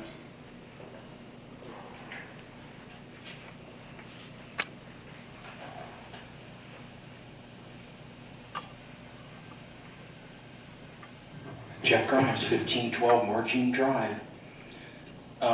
So here we go again. I don't even understand what's going on in our town. We're going to allow now by our new water treatment plant, which is by our old water treatment plant, the manufacturing or storage of dangerous, noxious, or offensive materials, smoke, odor, noise, glare, fumes, gas, vibration, fire, or explosion, risk, emission particles, radiation, or other disruptive factors. There is no amount of money that is worth the risk to put any type of an industrial subdivision, whatever you want to call it, in this area. It says that the proposed zoning is consistent with the area's industrial character and does not adversely impact adjacent properties. So there is nothing out there besides houses, the Johnson Farm, Swift Run, farmland. And so now we're going to rezone. This is also in our source water protected area. The gentleman that lived at Tecumseh Circle said that since the water plant's been put out there, he has an excessive amount of water runoff. Where do you think this water's going to go? It's going to go into Swift Run. It's going to go into the Miami River. Any of the stuff that happens, emissions of particulate matter, radiation, or smoke, or odor, or noise, is going to come into Piqua. That wind, 90% of the time, comes out of the west. That brings all of this stuff into our source water protection area and our town. Why can't you do a substation someplace else? What are we gonna do out there? It's houses and the new water plant. There is no other industry out there except for Hampshire cabinetry. And I'm not even sure if that's in the city or county. But why do you guys want to keep putting this stuff in our natural? I just don't understand why you guys would ever even think about putting anything like this at our new water plant, let alone what happened at our own old water plant. So please do not allow this to be rezoned, because then the door is open again, and who is going to be watching what's going on out there?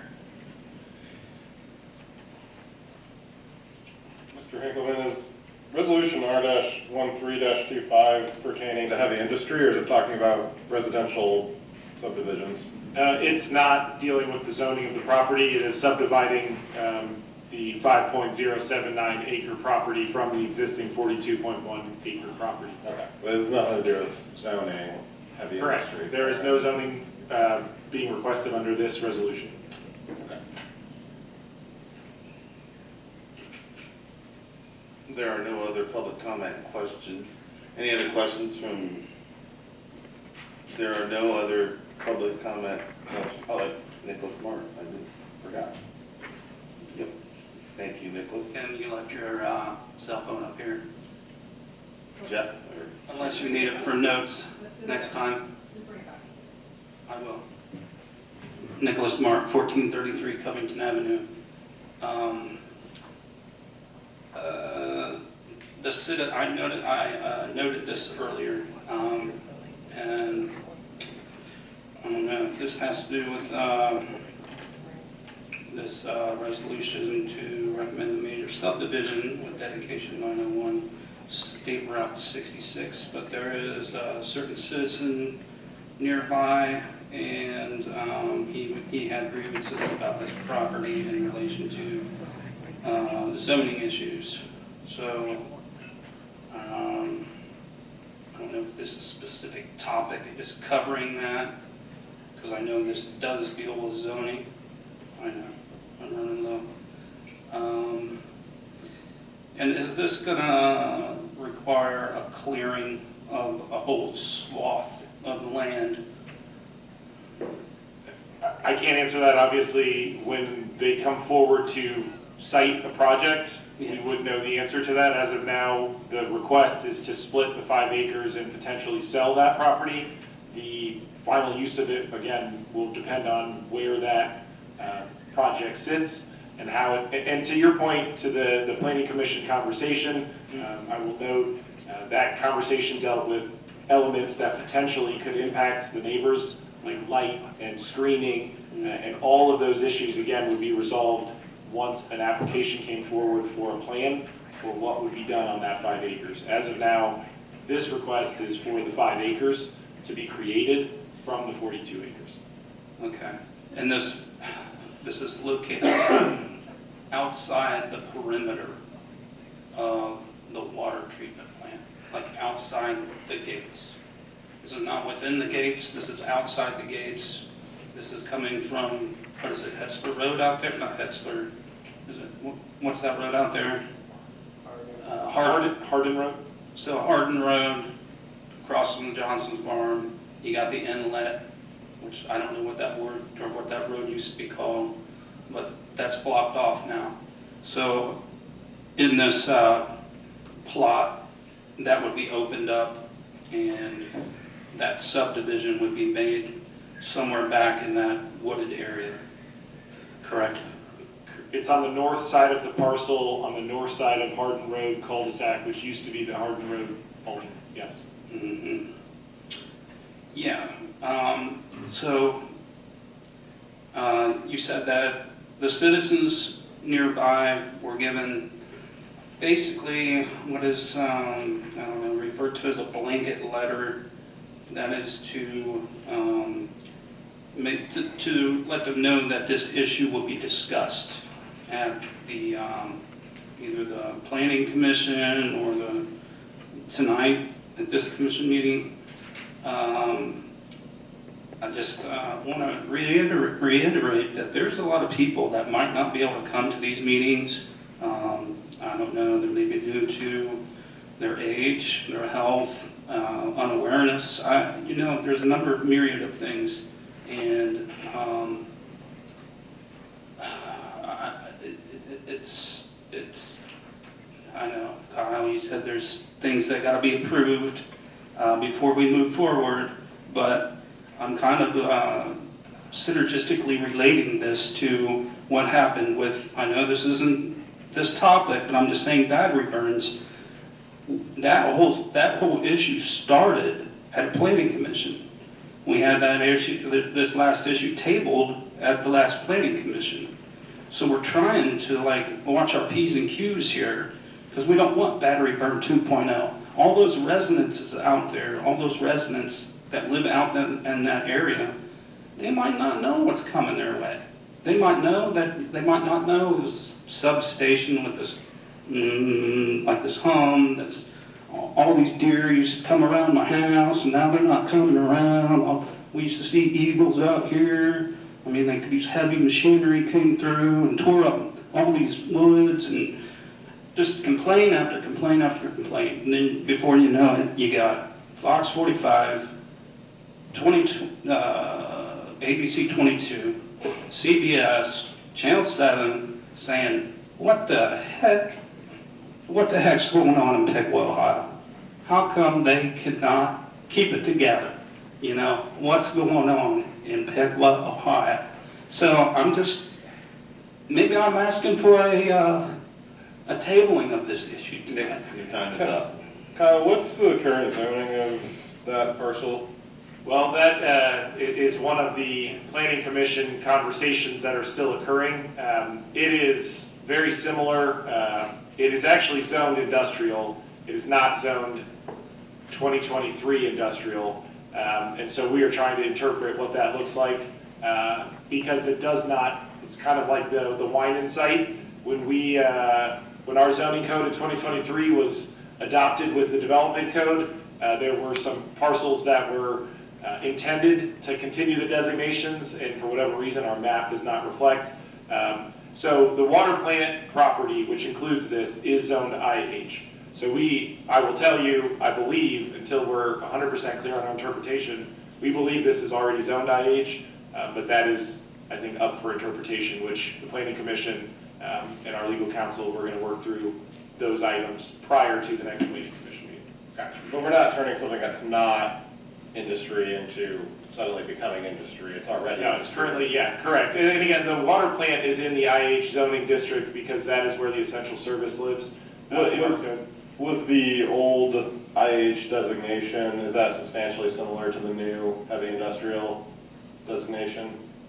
I don't know that I can answer all the uses are the same, but it was industrial use. What was it, the heaviest use of industry back when that was the code? I don't know the answer to that. If there was a heavier one, I'm not aware, but there certainly could have been. Well, can you answer this? Are we able to approve this since it's a recommend major subdivision with dedication as opposed to without the designation of IH? Yeah, you're not, that's not before you this evening. So this evening it is a lot split explicitly. Yeah. And again, I will note that if this property then, once it's split, will be owned by the city of Piqua. And if we decide at that point in time that we want to sell it to someone, that will come back before you to approve that sale.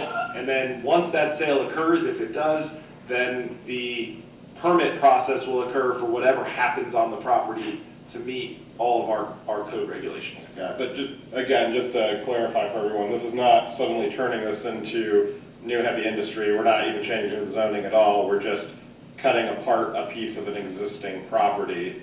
I believe the next resolution is a rezone to heavy industry, but this one is not a rezone to heavy industry. It's just cutting apart an existing industrial zone.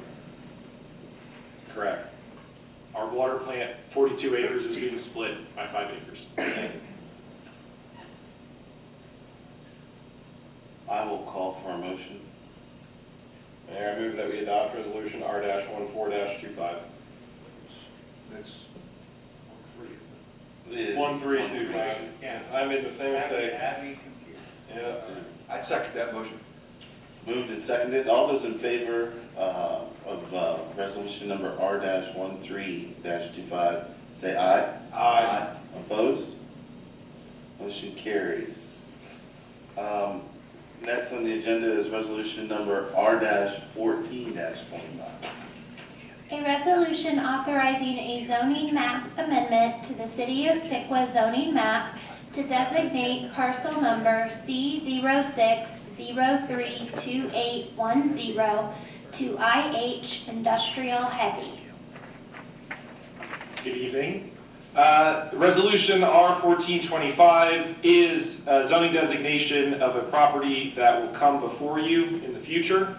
So the challenge that we have with timing some of these, This is an annexation that currently has been approved, and it will come before the City Commission for your formal approval. It has been approved through the other portions of that annexation process.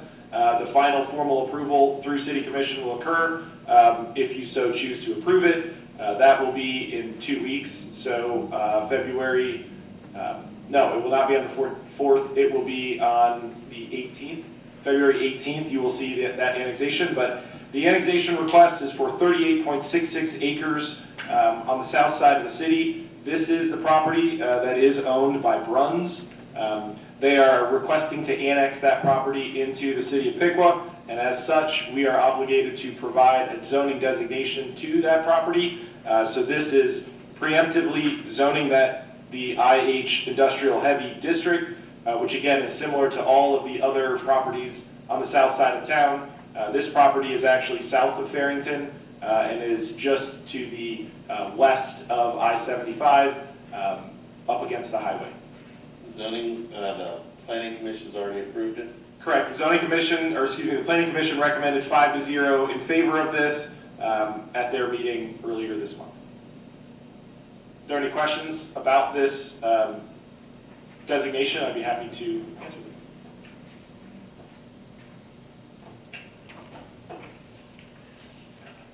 Nicholas Mark?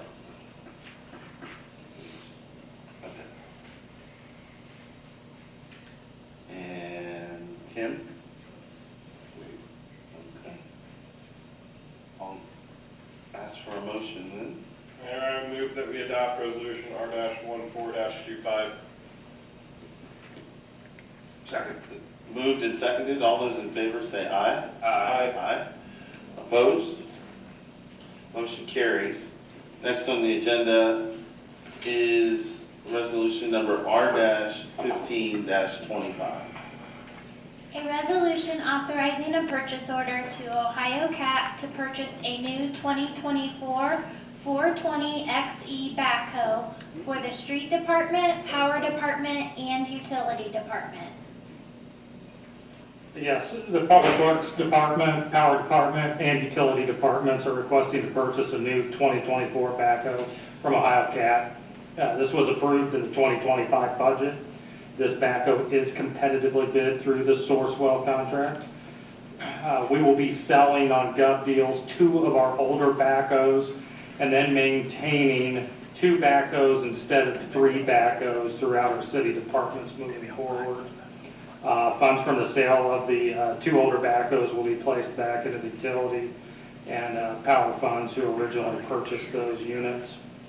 This backhoe will have a 7-year extended warranty covering all parts and labor repairs on the piece of equipment. The total purchase price for this backhoe is $167,584.11. This did come in under budget. We had budgeted $200,000 for this new backhoe. The cost for the backhoe will be split between our departments as indicated below. The Street 101 fund will pay $51,896.03. The Power Department will pay $31,896.03. The Water 403 account will pay $41,896.03. And then the Wastewater 404 budget will pay $41,896.02. How much you expected to get possibly from the sale of both the older backhoes? Looking at the current prices on the backhoes, I would see anywhere around $30,000 or plus. That'll go back into those 2 funds. What was the consideration in getting a newer one rather than a used one? When you pick up a used piece of equipment, you're not getting any kind of warranty. Sometimes you end up with somebody else's problem when you look at a used piece of equipment. So maybe the money that would have been saved goes back into maintenance over the lifetime? Yes. What's the life expectancy? We're looking at replacing our backhoes. Our heavier equipment, we want to try to keep around, hopefully keep for about 12 years. it goes a little outside of what the warranty is, but as long as it's feasible, we're not having major issues where it's costing taxpayers more for the repairs than just to go ahead and move forward with selling the older piece of equipment, purchasing something newer, where we don't have to incur any costs like for this piece of equipment for the next 7 years. Was, what was the consideration for utilization? We're selling 2 of them, we're buying back 1 of them, so it sounds like maybe we had too many of them. So we discussed between the department heads, we've looked at all of our equipment, what we have, how often we use that equipment, and based on the hours and needs with all the departments, we decided amongst ourselves it would be better for ourselves, better for the community, if we just continue going forward maintaining 2 instead of 3.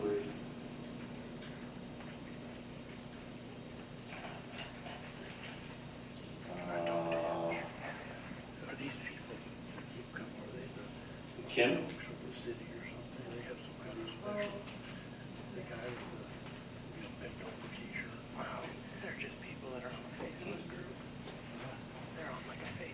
I'm not against you guys, I'm really not. I really want a city that's looking out. And just based on earlier and having the foresight, hopefully in the future, we're not gonna wanna have somebody else do our streets or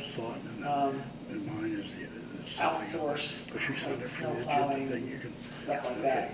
So you could have 15 people sign That's up. it. I've seen it on TV. It's okay to spend money on stuff that we need, but it's not like in 2 years outsource. Okay.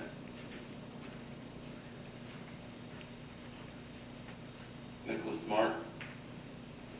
Wait. Any other comment from commissioners? I'll entertain a motion. Second. Moved and seconded. All those in favor say aye. Aye. Opposed? Motion carries. Next on the agenda is resolution number R-16-25. A resolution awarding a contract to Polecat Incorporated for the removal and disposal of lime residual from the City of Piqua Water Plant Lime Lagoon. Last one of the night, Commission. 2023. No, it's not. It's not. For you, I yeah. got added there, I'm sorry. We'll take that back. Nice try. Thanks, Kevin. Get your hopes up.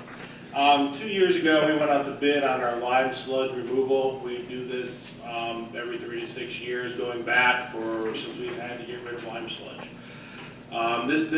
So that approval took place in 2023 for a contract that will take us through 2028. This is just for the approval for this year of using $350,000 of water funds to facilitate the sludge removal for this year, and the reason we're here is anything over $75,000, we come to your approval.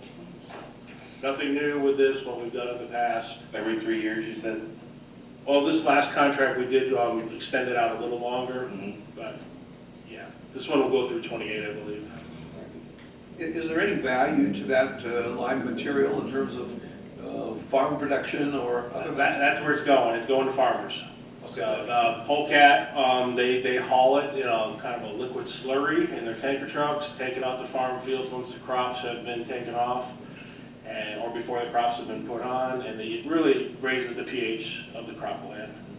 So yes, it is beneficial reuse. Any more questions? Yeah, any other questions from commissioners? Nicholas Smart? I'll entertain a motion. Mayor, I move that we adopt resolution R-16-25. Second. Moved and seconded. All those in favor say aye. Aye. Aye. Opposed? Motion carries. And the last bit of new business for the night, resolution number R-17-25. A resolution regarding the applied for liquor permit for Red Lobster Hospitality LLC doing business as Red Lobster number 706, located at 991 East Ash Street, Piqua, Ohio 45356. This is a typical request when someone applies for a liquor license through the state of Ohio. First it's circulated to staff to review, then it's brought before commission approval. Can you talk into the microphone? Commission approval. No, not hearing you. How about now? Yep. Keep going. Okay. Commissioner approval does not necessarily approve the liquor permit, but it lets the state know whether or not the city has any objections. Do we? Is there any issue with legal or police? No. What is this? I mean, I get that it says Red Lobster Hospitality LLC, but is this, I'm assuming the Red Lobster restaurant that is, Yes. do they not have a liquor permit? I believe it's a renewal. Probably says on here. Yeah. Yes. It's all right. Wonder if we can get some cheddar biscuits out. Yeah, or Thank you, that's all I had. I got a kid that would get chicken or steak at Red Lobster, which makes no sense. You get the nuggets and french fries? Yeah, no, no thanks. Nicholas Mark? All right, I need a motion from Commission. Mayor, I would motion that we adopt resolution R-17-25. I'll second that. All those in favor say aye. Aye. Opposed? Motion carries. So that concludes new business. Any comments from city manager? I have none this evening, thank you. Okay. Next is commissioners' comments.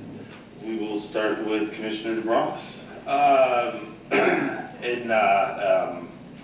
The only comments that I was planning on saving for this was regarding the, I believe the fourth item on our agenda, which instead of asking questions, I used that time to make my comments. With that being said, I will congratulate the mayor on his beloved Philadelphia Eagles heading back to the Super Bowl. Thank you very much. I will bring it up. I will not congratulate him or Commissioner Simmons for their beloved Ohio State Buckeyes knocking off my beloved Notre Dame. Oh, you got Notre Dame fan? In the national championship. However, if there were two teams to play for, I'm glad it were those two. They're the best two teams, you're right. But anyway, with that anecdotal side note there, I'll yield back my time, Mayor. Thank you, sir. Commissioner Vetter. I will yield because of the lateness of the evening. Okay. Commissioner Holman. I would like to thank and recognize a city employee that recently retired, Mr. Jim Verholtz. He has given many years of very dedicated service to the city in maintaining the plaza building. He has done a great job and took a lot of pride in his work and worked very hard on that building. And we thank him for his service. Also, tomorrow is his birthday, so happy birthday, Mr. Jim Verholtz. Thank you. And that is all I have for tonight. Thank you. Commissioner Simmons. And so, I apologize first of all for any disruption I might have caused. Remember a year ago, I said when I got sworn in that I got migraines. I have one. Oh. So that's why I'm wearing sunglasses. It's not because I'm afraid of being famous. Thank you, Miss Stacy, for going out and getting my sunglasses. It's either that or you guys were going to leave me out and drive me home. Oh, those people can go away. There we go. But that being said, very quietly, O-H. There you go. And last item, I can't remember if it was today or yesterday. I think it was yesterday. Happy birthday, dear. Was it yesterday? Hey, happy birthday. Was it yesterday or today? Yesterday. All right. God love Facebook. 30, huh? Yeah. Looks good. Looks good.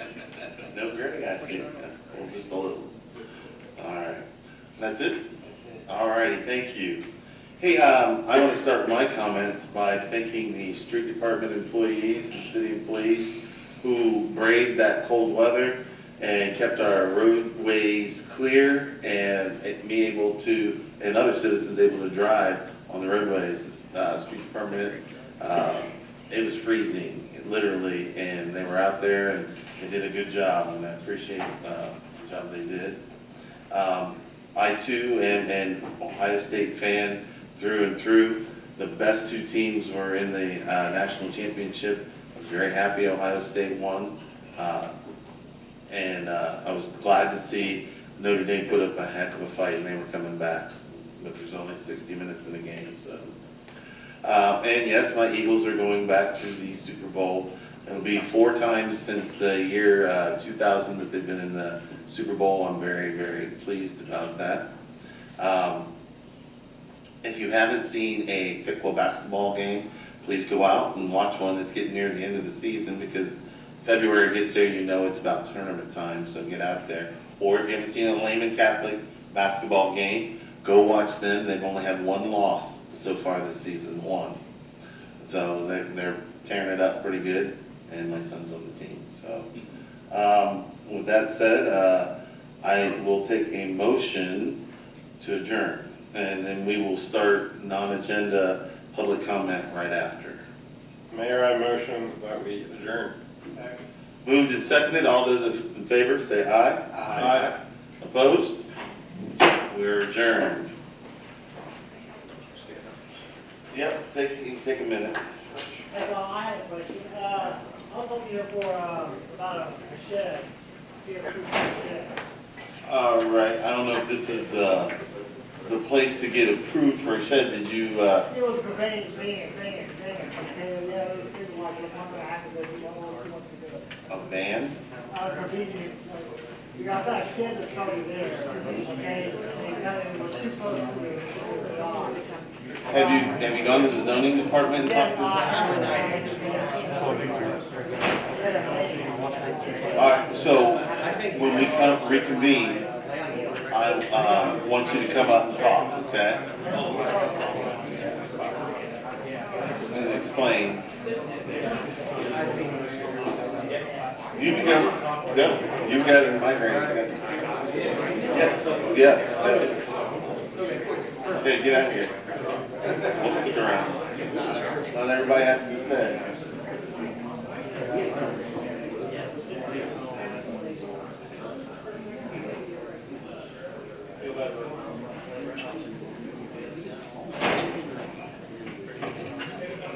Jeff. Jeff. Jeff. Jeff.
I get it.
One time, they were unloading stuff out of your truck when the driver came through the alley.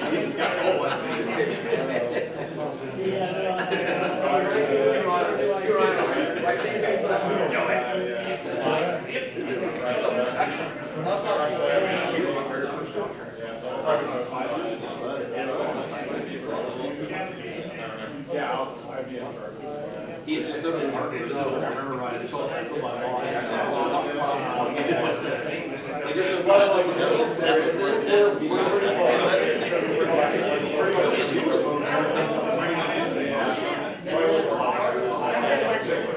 I think it was a gift. Do you want to do public comment?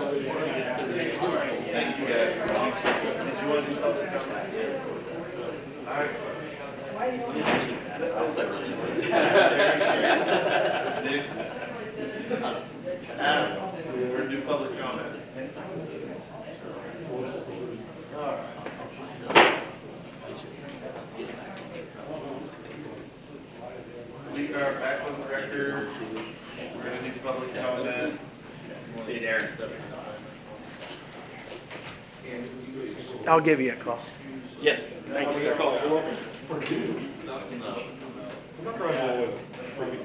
You can ride with me. All right, let's start with Larry Wilberding. I'll take you. I'll follow you home and you can Larry, ride you with have 7 me. minutes. I'll follow you home and you can ride with me. I'll drive my car. If you want to go. Just follow me, we can get on the interstate. Yeah, I'll just, yeah, that's what we'll do. So you can just ride with me. I was going to ask you about that anyway. One time seen it. communication between myself and. I guess we lost the mic. I'm gonna go ahead and call me. Yeah, I'll come get you. late summer, I. So I good. Still have to get the video. Okay.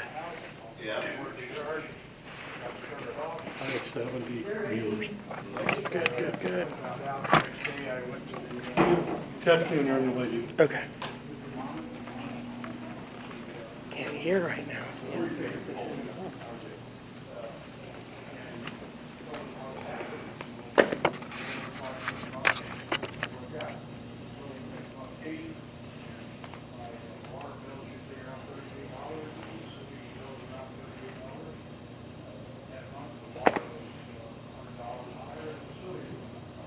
So you had a leak somewhere? No, I left my water. Oh, you just left it I over? forgot to shut it off. For how long? About 3 days. So I have no problem. The hose on, the water ran, the water went into the ground. My question, and I haven't had, and I've done that 47 years, that was the second time I did it. My question is, I didn't use the sewer, the water went in the ground. So I don't understand why I had to pay $100 more for sewage for that. Understood. Did they answer you though? Because I think he did. Well, I think RJ and the city manager and Gary even sent you. RJ talked to me and he said, other communities do it, but it's just paraphrasing, it's just too much trouble to break out the water from the sewage with them. And I kind of thought that was ironic, when we're talking about people, not pay $106 a month because of running. A gentleman from the finance office called me, his name, and I, pleasant, very informative, but I didn't understand anything, I had to do well. When we get into audits, that makes a big difference, and then, why $100 on the sewage line, get into audits. My first thing is, I'd like to see the city do something, just for this guy that makes a mistake like me, and, whatever we worked out, it's not for the money, I'll send the money down to veterans. So, I just think it's, the things you guys talked about tonight, I really feel it's significant event in this environment. For me, for the last 6 weeks, I sent everybody a letter, Chris replied, so I'll look into it. I sent everybody another letter when I didn't hear anything. And sent email and by push one. I got your post office one as Didn't hear well. anything. Well, they were supposed to contact you and they did. Nobody. Did they call you and stuff? I talked to. You talked to RJ? Downstairs, I talked to Bill. And you talked to Jerry by phone? Whatever the gentleman's name is, That's Jerry. financial director. There's only 2 people talking. City manager never Got back talked to me. I sent another one out today. If I get some response today, I won't be going to that meeting. Mr. Ross replied and said, well, you gotta take it to your board. did, yeah. I think Mr. Holman is Where do you live at? 723 West Street. That's West Green, that's me. That's you? Yes. I just want to send the webpage. It is. Depends on what side of the street it is, Okay, so, that's my story. I appreciate your time. I appreciate listening to what you guys, So what you would like us to do is separate the building out. If it goes into the ground, and if you prove it that it goes into the ground, you would not like to be billed for that. I'm being billed for $100 for water. Because it's not going into the sewer, it's going into the ground. Yeah, the water, the hose on the outside of the house and the hose lays on the sidewalk. 3 days later, I got it, and I'll also tell you, about 6 years ago. And, talked to some agent in charge of the department, and, we worked it out, and I figured it all. After this time, I thought, well, I'm gonna get a little more aggressive and see if the next guy makes the same mistake. You're looking at somebody who did. You're looking at somebody who did. I did the same thing. I paid my bill.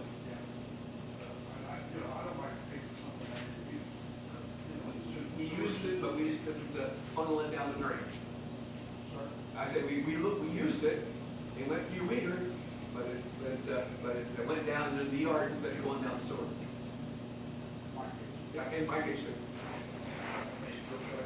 Absolutely. And mine was a little more than yours. I don't understand that. But because the water, the sewage rate is based on a percentage of water usage. So this might sound unsympathetic, but I've gotten a few messages from various people in my district, or even out of my district over the past year. Different utilities, some of it was water, some of it was electricity, asking for some kind of leniency on the bill. And we just don't have, I don't think it's appropriate for the elected officials to be demanding of the enterprise funds, which are the utility offices, that they pick and choose certain people that don't have to pay their bills. My stance on this is everybody has to pay their bills. Sometimes we make mistakes and we overuse things. Sometimes we leave space heater on for too long and all of a sudden our electric bill has gone up. Sometimes we let the water run a little bit too much. And those are mistakes that happen to everybody. But at the end of the day, those are mistakes that you have to take accountability for, and you have to pay your bills, and it can't be that the rest of the city then subsidizes that usage through their bills. I don't understand that. Why? You don't understand the logic of you have to pay your bills? No, sir. I've been here 47 years. I don't understand the logic. What if I watered my lawn for, if I made a mistake and I had a new yard or a new house up on the west side, and, I'm watering the lawn, my water bill goes up $50. Why? Larry, do this for me. Find it. See if you can go out on the internet and find a city in Ohio that separates out the sewer from the water in a situation just like yours. If you can find that, well, I would like to contact them and talk to them and find out how they can do that. Okay? Take some time and do that. Send me an email and I'll check into it. Thanks, Larry. I don't know, why would they be down here if somebody else was? I don't know, those aren't yours, are they? I better check back there. I think you might have brought them up. Thanks for all your work. Thank you. It is. I love that. Kim Eisler. I want to piggyback on that. I mean, I know you said I don't understand. We have a responsibility, but he's talking about he uses the water when he uses the sewage. So there is a separation. There are services there that help. Piqua has a set up that's connected together. So I mean, that's just like our smart card. We should be able to go out there and actually see our usage by we can't do that with water. It's not. It's not provided out there. It's for electric, but it's not for water. So that goes into the whole system of, upgrading to have a better system, to make it automatic, but then it kind of goes against, certain. Anyways, this right here is a little ridiculous. Like, next time, please, you have the AV guys stay here so we can actually hear. Yeah. We used to have public comment where the community could hear us. Then we had it separated, and the community could still hear us, and then that was taken away, so the community can't even hear us. And now, even in this facility, these people can't even hear us because the audio is. Adam, can you hear? I can hear you. I can't really hear her. That's it, technical, but you understand what I'm saying? You guys are taking. I'm taking anything And I away. know, it's funny, it's hilarious.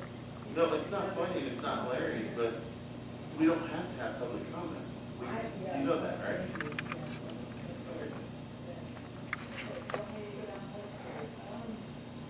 I'm not sure when the last fire committee update was. You can answer after you.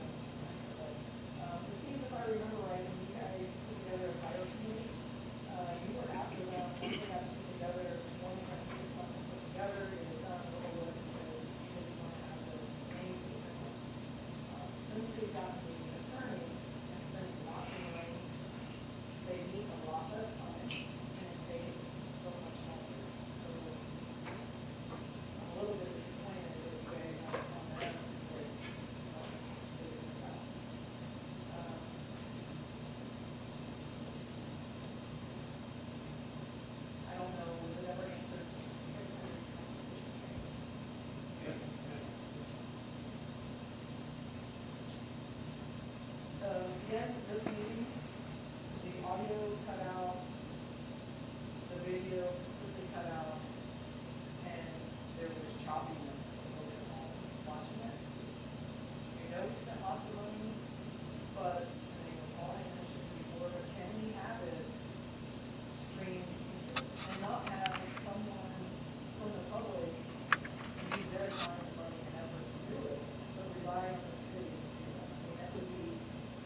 I'm not saying it is or isn't, but usually when industry comes in, the big reason industry comes in is because they're tax exempt for many, many years.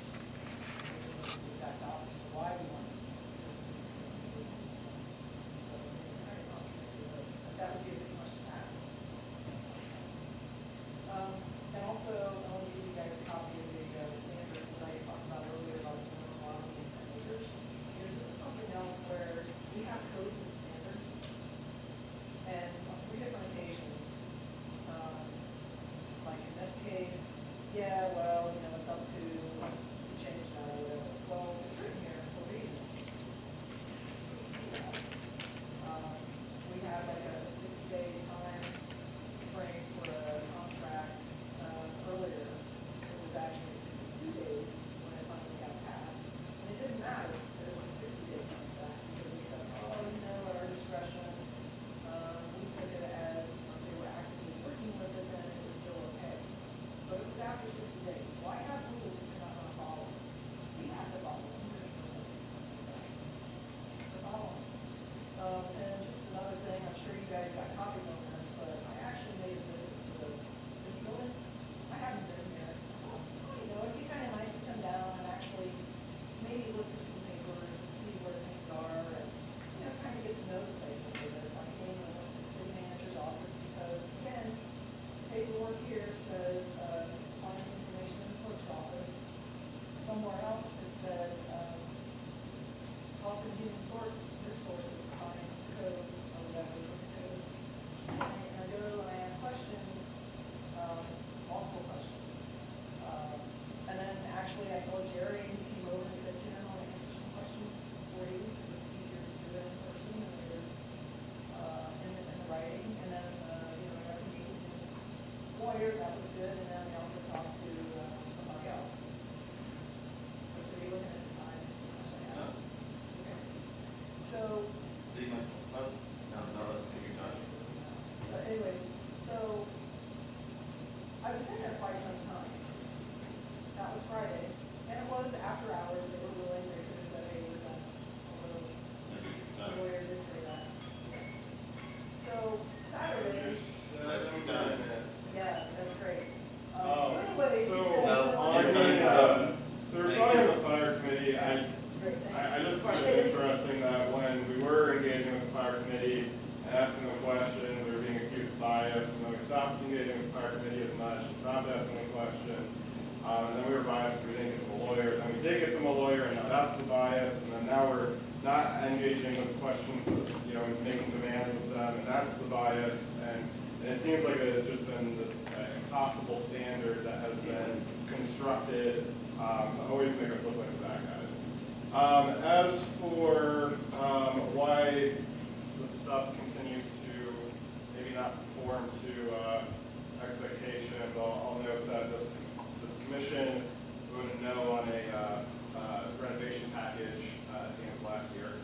And then on the purposes of business, well, tax revenue is certainly nice to have. The key goal, at least for me, and I think probably some other members of the commission, in inviting and making Piqua a welcoming environment to new industry is employment for our citizens. Employment that provides paychecks, that provides money for families to live, grow, thrive, and then spend their money around the community with other businesses. Tax revenue is nice, but sometimes that employment and those income checks for people who live in this area and spend money in this area is so important that we are willing to waive taxes for a certain time. That's what the TIFs support. Because it's more important to me that we have higher employment within the city than it is that we are able to continue expanding the city costs. Thank you. Nicholas Martin.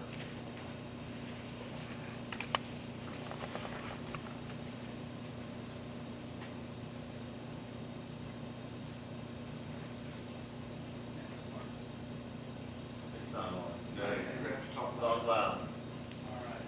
Nicholas Martin, 1433 Covington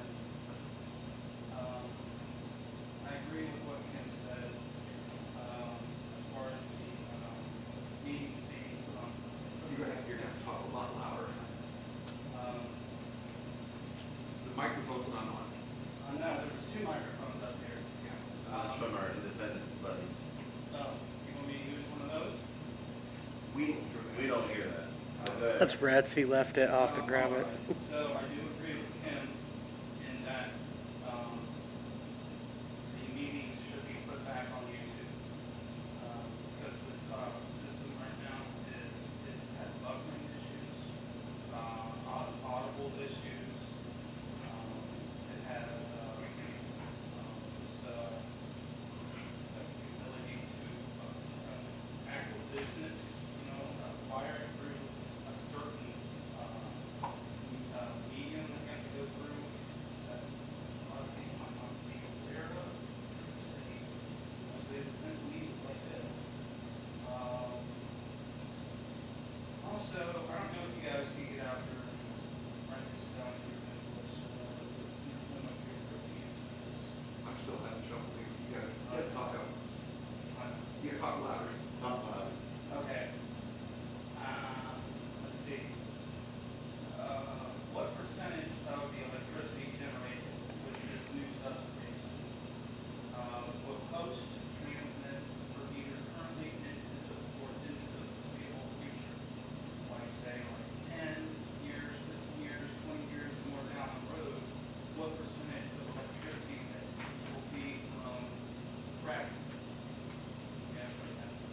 What You know percentage? the answer to that? No, when we go through the rest of it. What percentage? It doesn't have to come from Piqua, or anything fracking in Piqua. It could come from far distances, and then that substation hosts electricity coming from a distance area that is involved in fracking. Okay. Percentage of methane, percentage of electricity drawn from methane gas, percentage of electricity drawn off solar, percentage of natural gases and renewable energy sources. So what percentage of electricity is this substation hosting? What percentage of electricity generated through biomass resources will be hosted by this substation? Percentage of electricity generated through hydroelectric, percentage of electricity generated through wind, at least 50 far off, like Indian Lake, all those areas out there that have no solar. Are we hosting, are we a stopgap for those areas that don't want solar out in the area, and we're kind of acting like a intermediatory. Anyway,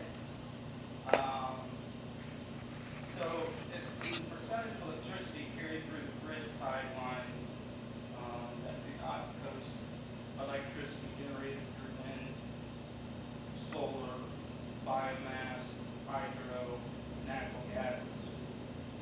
So if you could get some answers on that, like is this local energy?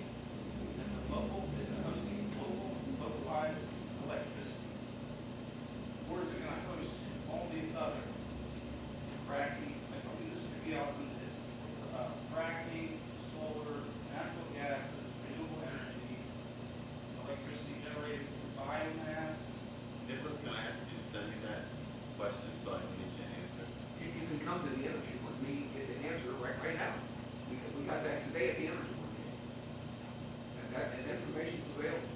You get a generation report that tells us where the electricity is being generated, and all we're looking at on 66 is an interconnect. Yeah, I don't know. It's not a generating station. Yeah, I don't know how much the substation generates. It's 0%. The substation's not generating anything. Yeah, that's what I was asking. I was asking how much of that energy that comes into that substation will that substation host? Like what kind of energy that comes into that substation?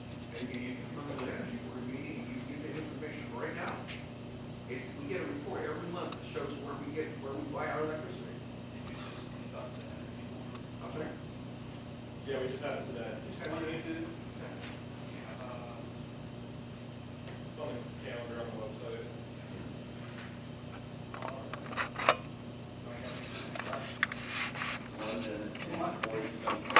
Who is going to service and maintain the substation? Is that AES? Is that the city of Piqua? Who is it? Well, we're not to that point yet. You're asking questions down the road. Down the road, if AES would decide to move ahead and buy that property and do that, that would be, I assume, primarily AES's responsibility. But Piqua has an interconnect agreement with them. So that's a question that you ought to bring to the energy board. They review those kind of things, and we're in the process of hiring a new electric system supervisor. I think that's a perfectly good question to ask, and the perfect place to ask is at an energy board meeting. Because all that material is discussed. Well, it looks like a lot of the questions I have are pertinent to the energy board commission meetings. Typically, it's the last Tuesday of the month. I think with this month, this will be consistent with the fourth Tuesday. We don't have meetings every month, but they're scheduled that and then canceled if there's no meeting business. You can get that off the internet, or you can get it from the city manager's office. There is a general concern that's come up. Any geological, cultural articles or protected or Indian burial out there, will that be disturbed, or do we have any information, geological information? I work for the Ohio Historical Society, and to the best of my knowledge, there was no information about that being burial ground. I don't mean a burial ground, but I mean, if you found. Your time's up, sir. There were no other people listed for public comment, so. I have to like do something to. You can come up, sure. So I really just came here to give you a hard time, not responding to my email. What email?